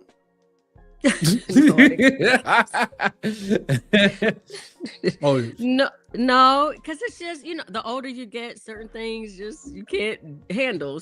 It's too sugary. How do you deal with the pressure and the strains? Just go drink ice water or something? Sometimes a ginger ale. Okay. I'll put it in the freezer so it's a cold one, as they say. I got this Red Rock right here. I don't even know what is that. Red Rock ginger ale. When you're sick, your stomach is turning. Oh, get you some of that. Yeah. Shoot, I need something because I always wear my mask, but I'm really gonna be wearing the mask. Y'all be careful out there with this flu stuff.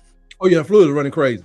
It's really, really bad. Man, it's really bad. It's bad out there. It's horrible. I know. And I've seen horrible stories about one too many kids have passed away. Sadly, because of it here. Yeah. So, but if it gets a little too much for me during the game, you gonna start cleaning?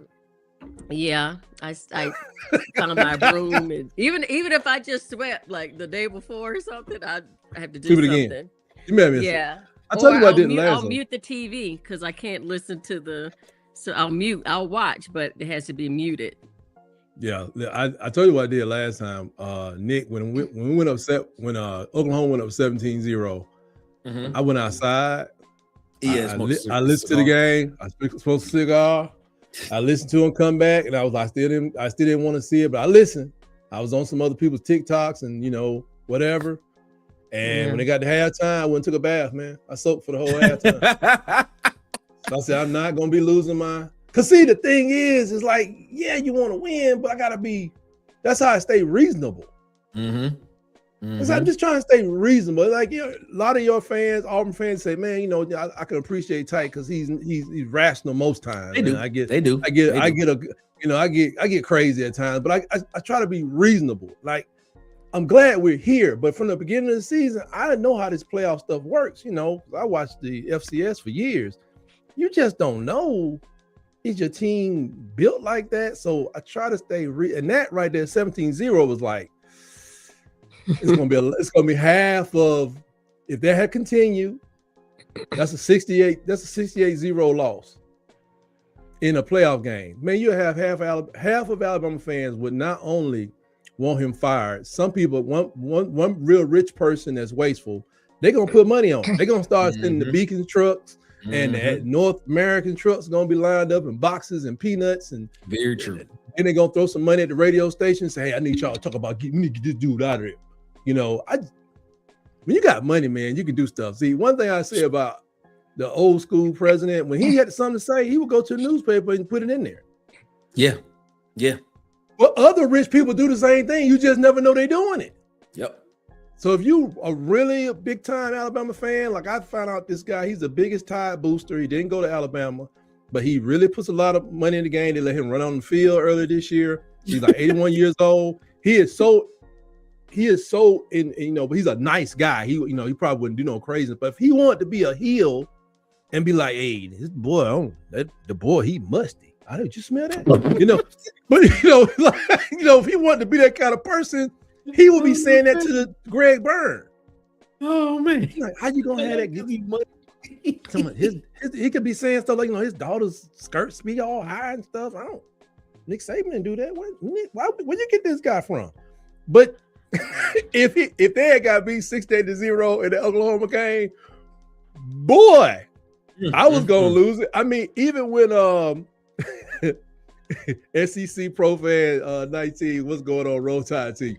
Hey, even when they were down 17-0, the reason I got up from my chair, Kangaroo Black came in the room.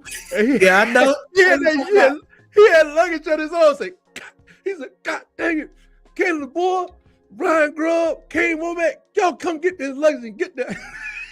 I saw that because we was live streaming the game. We was live streaming the game when that happened, right. And I had Kangaroo Black on my phone over here looking at it, and I was just like, I was dying laughing. Well, I laughed, but then that's why I can't take it because I'm headed in that direction. And that's when I got up. That's when I got up from my chair, and I wasn't even on live stream because I want to ask you a question about live streaming during the game too, Nick. Okay. When I said I wasn't live streaming, but I had to get up. Thank God I wasn't live streaming because I'd have been right there with Kangaroo Black.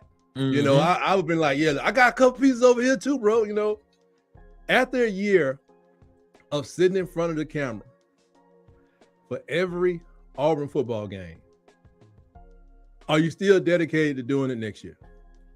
Yeah, man.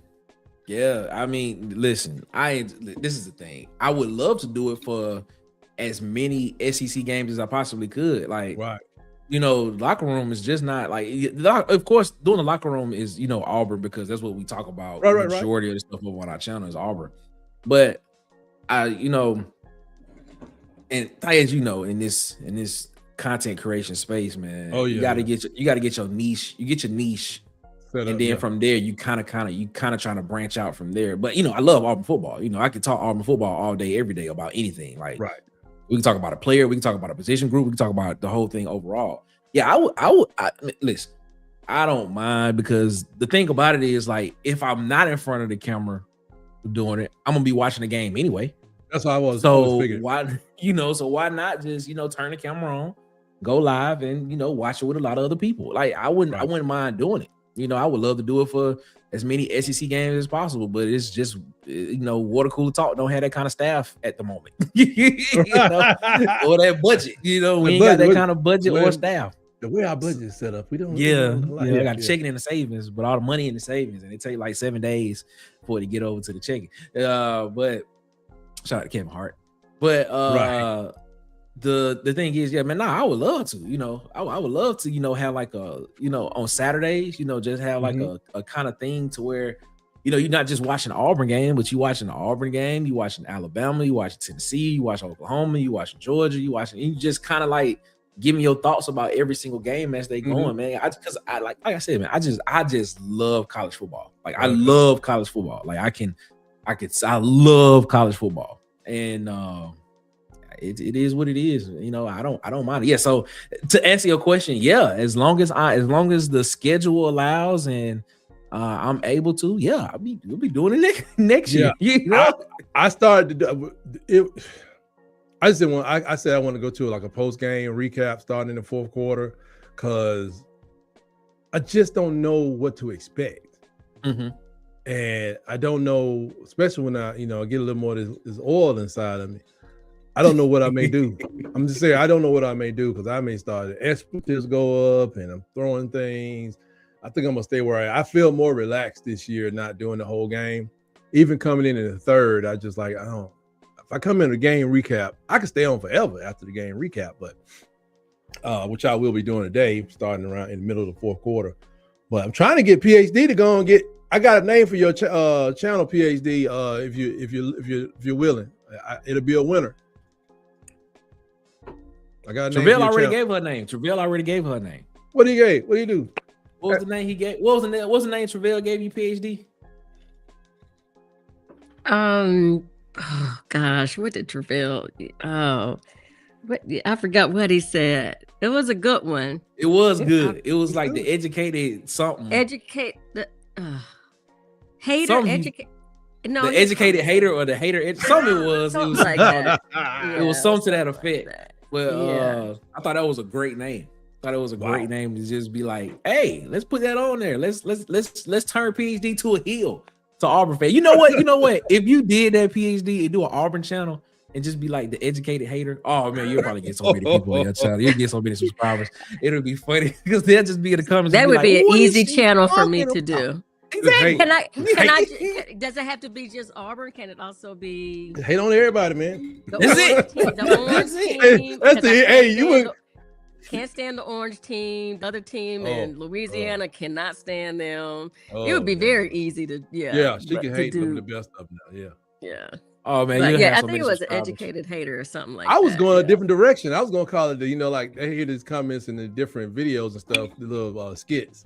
I was going to say you start I wouldn't go straight back. If I could do it all over, I would do like kind of TEDs. I would do SEC with an emphasis on, but Tight Sports is, I can still now, they get the Tight Sports is very, you can make a adjustment. Oh yeah, very true. Yeah. Because I'm not Alabama Tight Sports, that I could drop that Alabama football megacast in a minute, but I'm gonna keep it right now.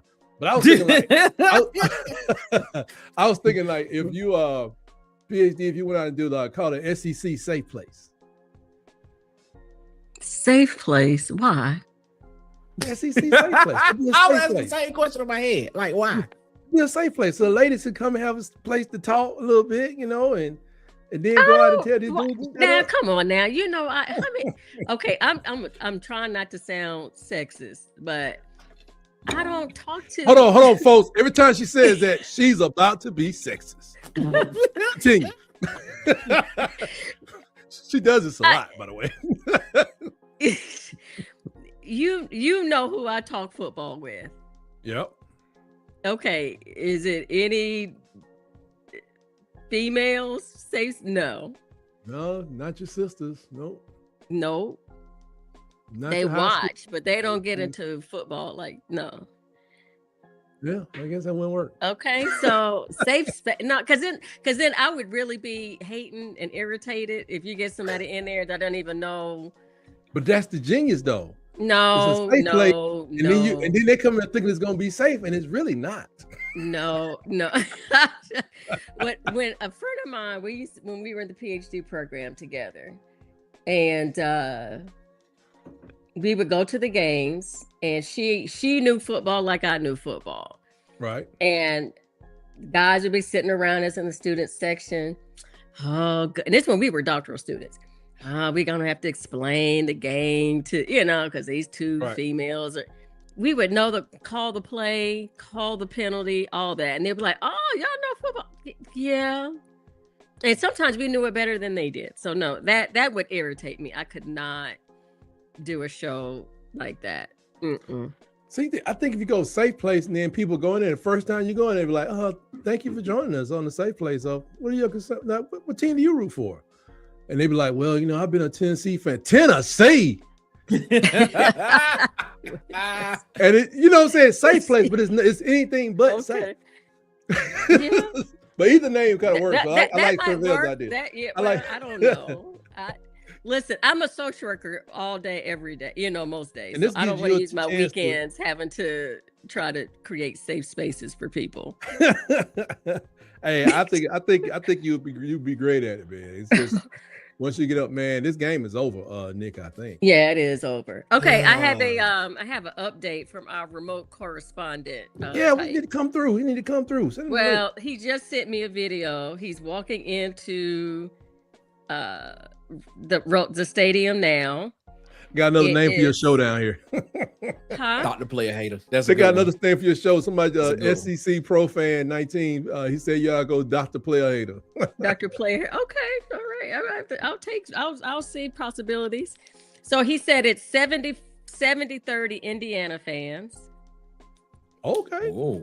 That the fans are fired up and feeling themselves. So that's right. from our remote correspondent. Check with him on the weather. Tell him to go taste the grass on the ground. People are walking in with what? Let me just. I'll text it to you. I can't say on here. They are. Some have ponchos on, some do not, but it's not raining. Yeah, it says 60 degrees. Yeah, the rain has stopped. 60 degrees. And I remember when it rained going into the LSU game last year. It was a Milroe, though. That's why Milroe ran so much. They stopped throwing the ball. It forced them to run. I wanted to rain. I want to let Caden Proctor and Parker Brailsford and Cam Dewberry and all them boys know, hey, it's on you. It's on you. If y'all 1,700 pounds, a man can't make it happen with conformity, it ain't gonna happen. I like it. I mean, it's wet out. I mean, you can see, but 97% humidity though. Well, 60 degrees though. He said it's no rain, just cloudy. Yeah, it's supposed to get. So he's from Louisville, so he flew from Louisville to Detroit. So he said the majority of people on the flight were, of course, Indiana folks. Wow. But you have to think about it, though. Think how much Alabama fans have been traveling, paying money the last few weeks. Mm-hmm. Right? It's been, Atlanta, Oklahoma, and now LA. And if we win today, next Friday, we'll be back in Atlanta. Atlanta? For the Peach Bowl. And if we win, I would go to work half day. Even though it's the first week of classes, and you're right. And then I'm getting in my car and I'm out and I'm going to Atlanta. Really? Yeah. Let me get you a GoPro. I'll go only if my crew goes. He'll be back on what is it called? Carpool duty, but he said he'll try to work it out. So I'll be right there with you if my kids didn't like to eat. I was trying to eat every day, a couple times a day. Yeah, but that makes sense about not a lot of Alabama fans because we've been traveling. Yeah, they've been on the road now. Been on the road for the last month. Think about it. Yeah. Yeah. SEC Pro fan says that Indiana fans need to get it while it's hot because it's about to get very cold. I imagine it's gonna get very cold and blistery for them out there. I don't know, man. It's gonna be a good matchup, but I just think I'm saying if I know Alabama's not the number one team representing the SEC, but everything I know about the SEC says that Alabama wins this game. And if Alabama does what they need to do, 27-13 is not far from is loading right now. And I think they're just getting healthy, and that's the other part. We have so many healthy players. That's the question I wanted to add. I was thinking about during the break. Was looking at Mendoza and Ty's stats, right? Comparing them. Right. It's really similar. If you look at the stats, well, these Texas Tech fans, they just look sad. I don't even want to watch it on my it's just sad. I don't like any of these students and stuff. But anyway, so he has better stats than Ty, but right. I think some of that have to do with the drops that it hasn't helped Ty based on our players not catching the ball and doing what they need to do to help Ty's numbers. You said players, or you talking about Ryan Williams?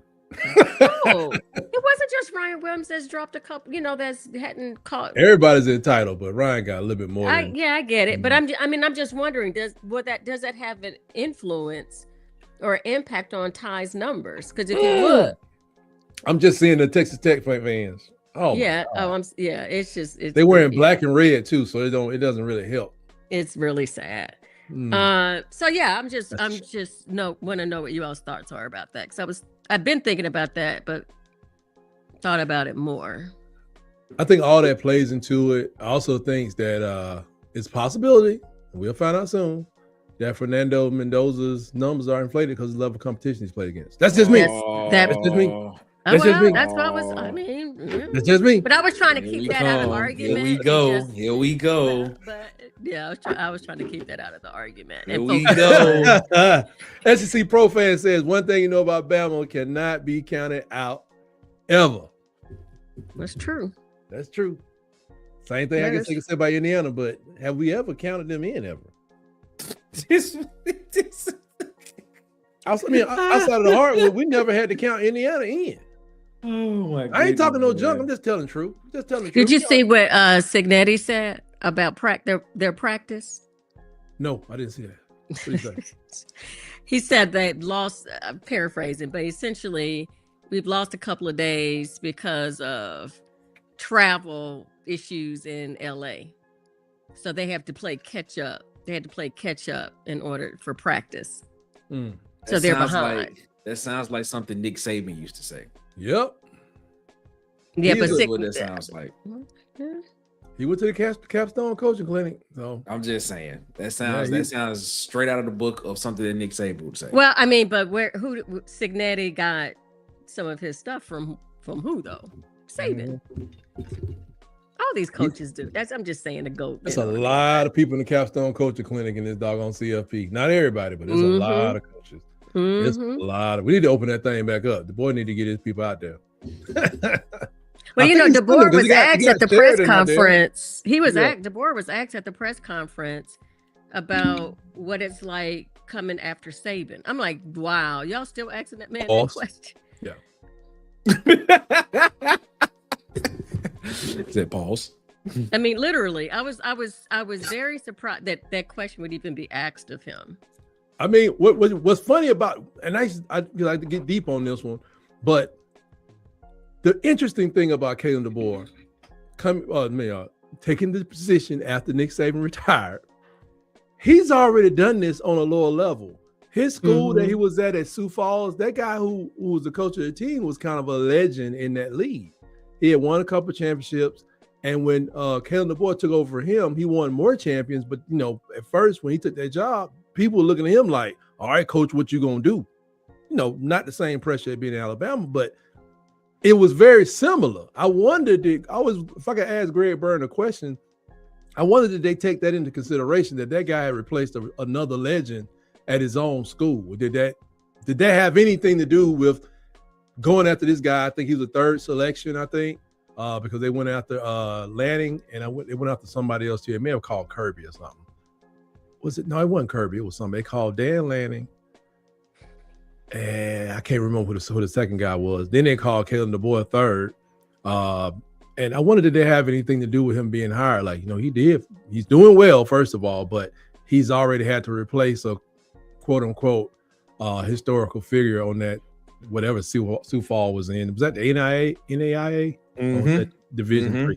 Yeah, so that I thought that was just looking to the history of Coach DeBoer. He had already been there, but he's a pretty high winning percentage as well. But I wonder did they have anything to do with it? So because even but when it comes to Saban, it doesn't help that the man still has an office in I think it does because you can get him to make a couple more.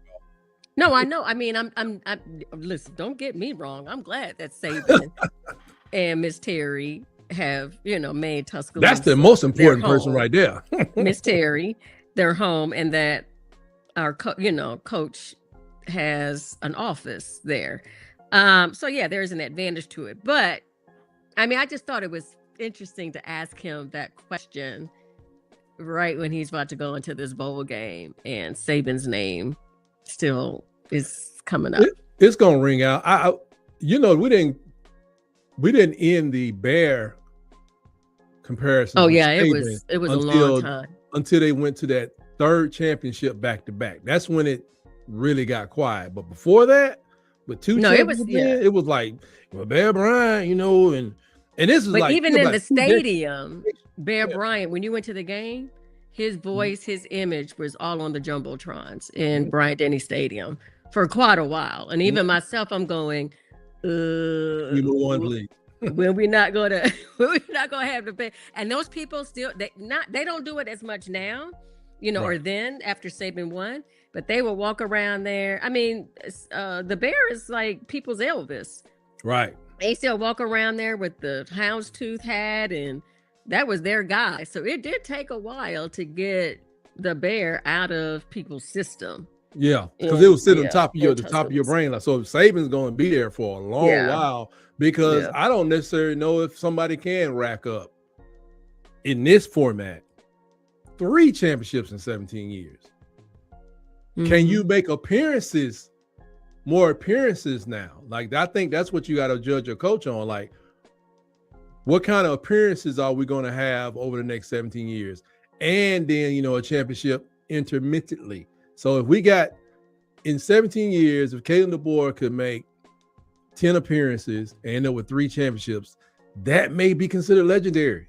It's a new format, especially if we go to what my formula is 24. I'm gonna write it up one day and explain it on the video.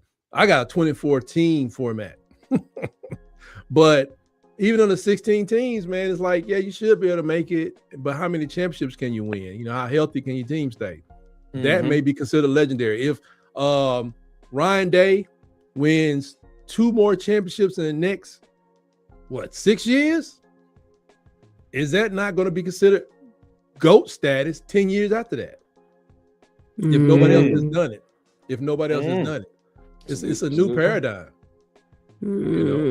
Because Bear Bryant could have Alabama in a couple of instances, if you just didn't have people voting on who's going to play for the national champion or voting after the fact who is a national champion, Alabama could have had more or less championships. But now that you got a playoffs, you win one of these things right now. I mean, how much do you think it will cost Nick for UCLA to hire Ryan Day? To hire Ryan Day right now, leave everything you got, bring what you can, come on out to UCLA and put us back on the map. 14-15 million a year. And so that's the thing. And it's crazy. It could happen. Let's say he gets 2 more years like this, and then a 3rd year he don't make the playoffs. You think Ohio State is on his head?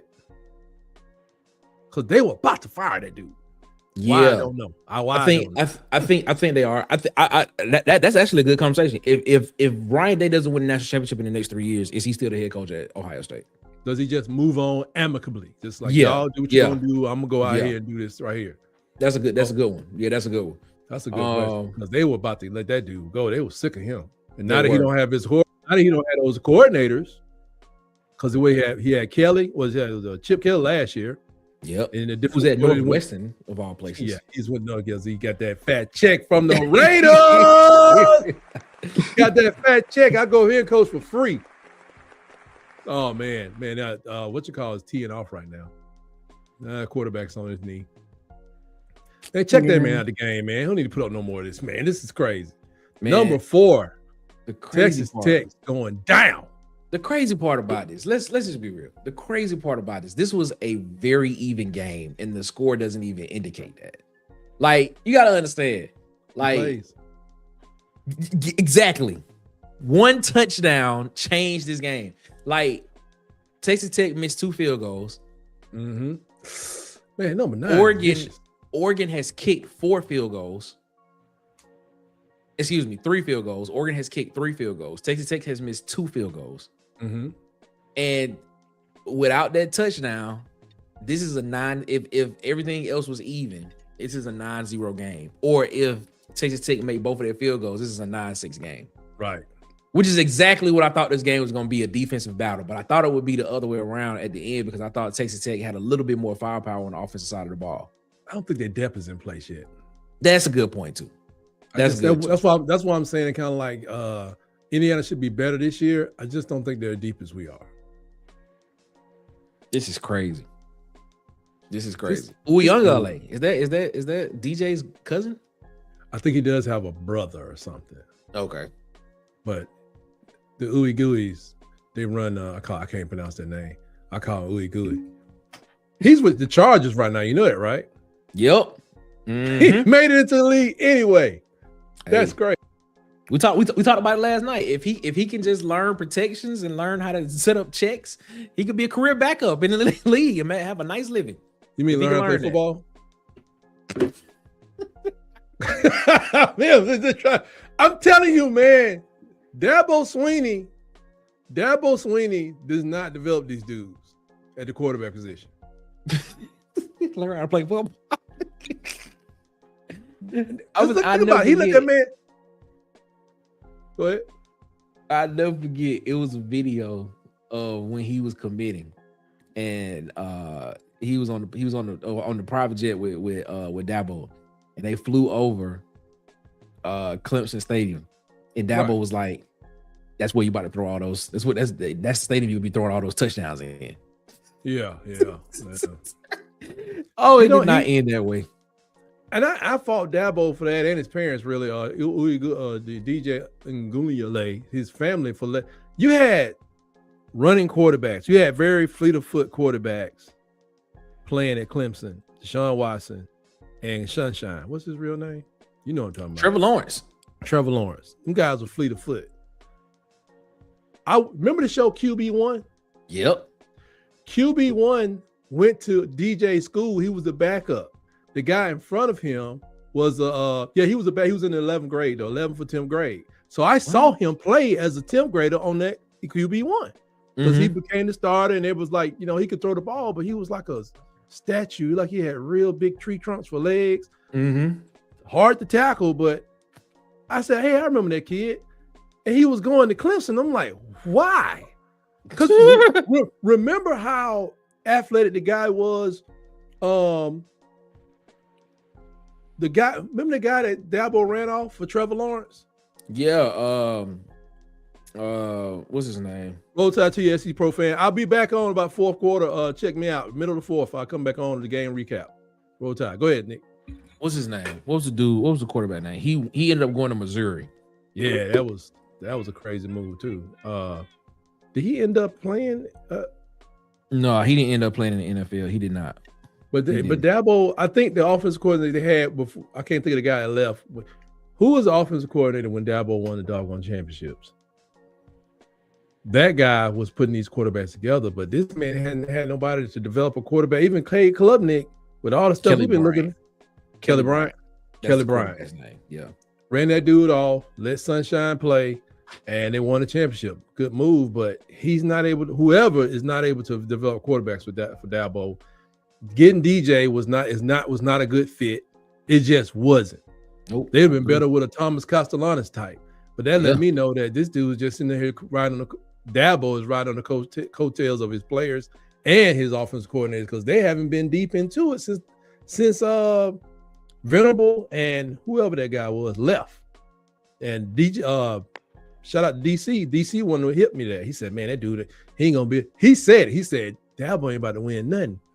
with Venables left and the other guy, and I was unaware, but that's a part of being a championship team. You got to be able to get coaches. Yep. That's what scares me with the boy. I'm like, okay, we got Ryan Grubb in here, but what if Grubb just jump out? What do you turn to next? Because that was a real big thing with Nick. Back Slick Sheridan, man. That's where y'all going. Back Slick.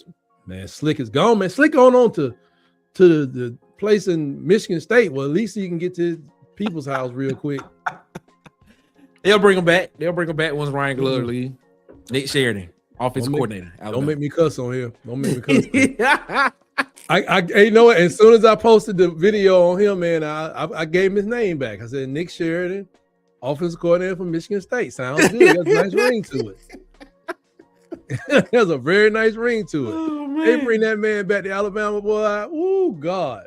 Oh my goodness! I still wonder about Jamarcus Shepard. Like, why do you got to go for that money and take your shot? But it's opportunity. I mean, because you got to think about it. Think about it. If he goes out, okay, let's just say this: if he goes out there and he has 2 or 3 good seasons to where Oregon State makes a bowl game, let's say his first season he wins 6 games. Right. The next year he wins 6 or 7 games. Right. And then he has an explosive third year to where you talking about, he winning 9, 10 games. Oh, he's gonna be in the conversation for a major head coaching job. Yeah, okay, gotta take a shot. But here's the problem. Here's the problem. I didn't know this. Somebody peeped this out. I gotta get out there in the internet, man. It tell you some weird things. To get to Corvallis, do you know where your plane lands? Not Eugene, because Eugene, you gotta drive to Eugene. It's Portland. Eugene. You gotta land in Eugene? Yeah, you live in Eugene. And you know what the interstate takes you? Right past all that green and gold. Really? Yeah. If you I guess you can go Portland, but they said that the majority of the time the flights go into Eugene and you driving recruits past that. Nah, to get man, we going to Portland. We going to Portland. We just gonna have to drive. I'm sorry. Dude, when I heard that, I was like, that's a hard place to recruit, is my point. Because first of all, Oregon, let's just say this. To most people, Oregon is probably not the first place you're gonna move to. No. So you gotta have something to capture your imagination. And Eugene does that. You know, especially from athletics, from runners to football players, it captures your imagination. But Corvallis, wonderful, nice place, nice hamlet. But the whole time you're there, you're thinking about Eugene. What's in Eugene or what I saw in Eugene? But they say a lot of people, they fly them in there and they drive them past the university on the interstate, getting to where you got to go. And I'm like, that's so evil. Corvallis needs an airport, first of all. Yeah, man. They need a commercial airline capable. You know, it's weird, man. Let's see. The time is drawing near, folks. It is 3:16 Eastern on my clock. I want to thank SEC Pro Fan for dropping through. Nick, please return later. PhD, where you at? I'm still here getting updates from our remote correspondent. Tell Armand to check us out around when he's getting out of there, because we're going to definitely be on. I want to hear his the highs and lows wherever he finds himself. He's got some good videos. It is very cloudy, but he got really close up video of the college game day crew, Reese and Coach. Yeah. But Armand be in it. He be up there. He up in it. He's a man on the ground. I want, like I said, we're coming back in the fourth quarter. Midway to fourth quarter. Oh man, these boys are dressed out and on the field. I guess it is that time. Time for me to order some pizza and take in more libation. Enjoy responsibly, people. The goal is to have enough oil in your system to where you can withstand the up and downs of the game without losing it. So I got my broom ready for mop. Get the broom set up. Since I don't do any oil or libations like that. So I went and got 4 cigars because it could be a long day. I'm gonna go light one of those right now, by the way. Just to get myself in the right mood. But I want to thank you all for joining me. We're gonna get out of here and regroup, watch the game. I'll probably drop out there on TikTok. I haven't gone live yet. I think I may try that because TikTok has some different rules than Facebook. And than YouTube and Facebook. But thank y'all for joining me. It's been fun. It's been enlightening. And I learned a lot hanging with my friends. So always remember, shout out to the Auburn family, the cousins on the other side of everything, really. On the other side Tight. You notice the color of Nick's head? I'm just curious about the color on his head, on his forehead. This is red for Indiana. Red for Indiana. That look a little crimson to me. Oh, yeah. Look a little red to Indiana to me. Red for Indiana. Let's go Hoosiers. Let's go. The Hoosier State. He don't want to admit he might be coming on over. It's a new year. All that. Negative. Let me go back. Let me get the music going again. Where's the music at? The door. Open the doors of the church. That's right. Let me do it. Negative, man. Negative. Nope. If you nowhere near it. We'll not hear this. We'll not listen. The doors to this. will open to you on March 13th. The Auburn fans. It's not open to people right now. March 13th. I rebuke that. The Auburn fans. I rebuke that one. In the name of Shug Jordan, And Pat died. I rebuked that one. I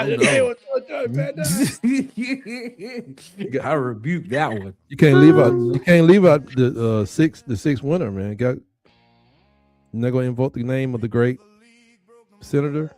No, negative. That's not gonna happen either. No. Come on, man. Leave politics out of it, man. Leave politics out. He's the His first person to hold him up. Listen, tight our possible future governor. Governor, man. How you gonna leave the governor? You can't leave the governor out.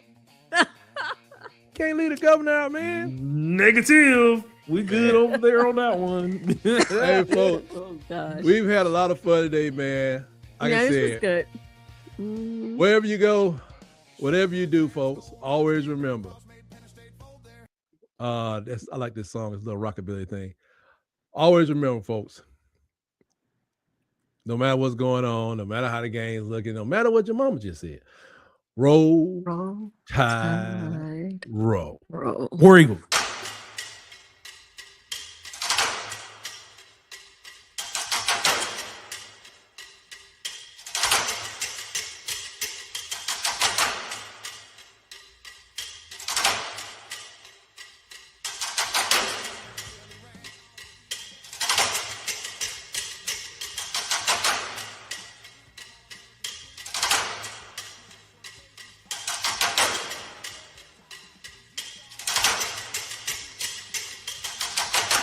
Classic golden tide, Langham locked down, Thorpe took flight.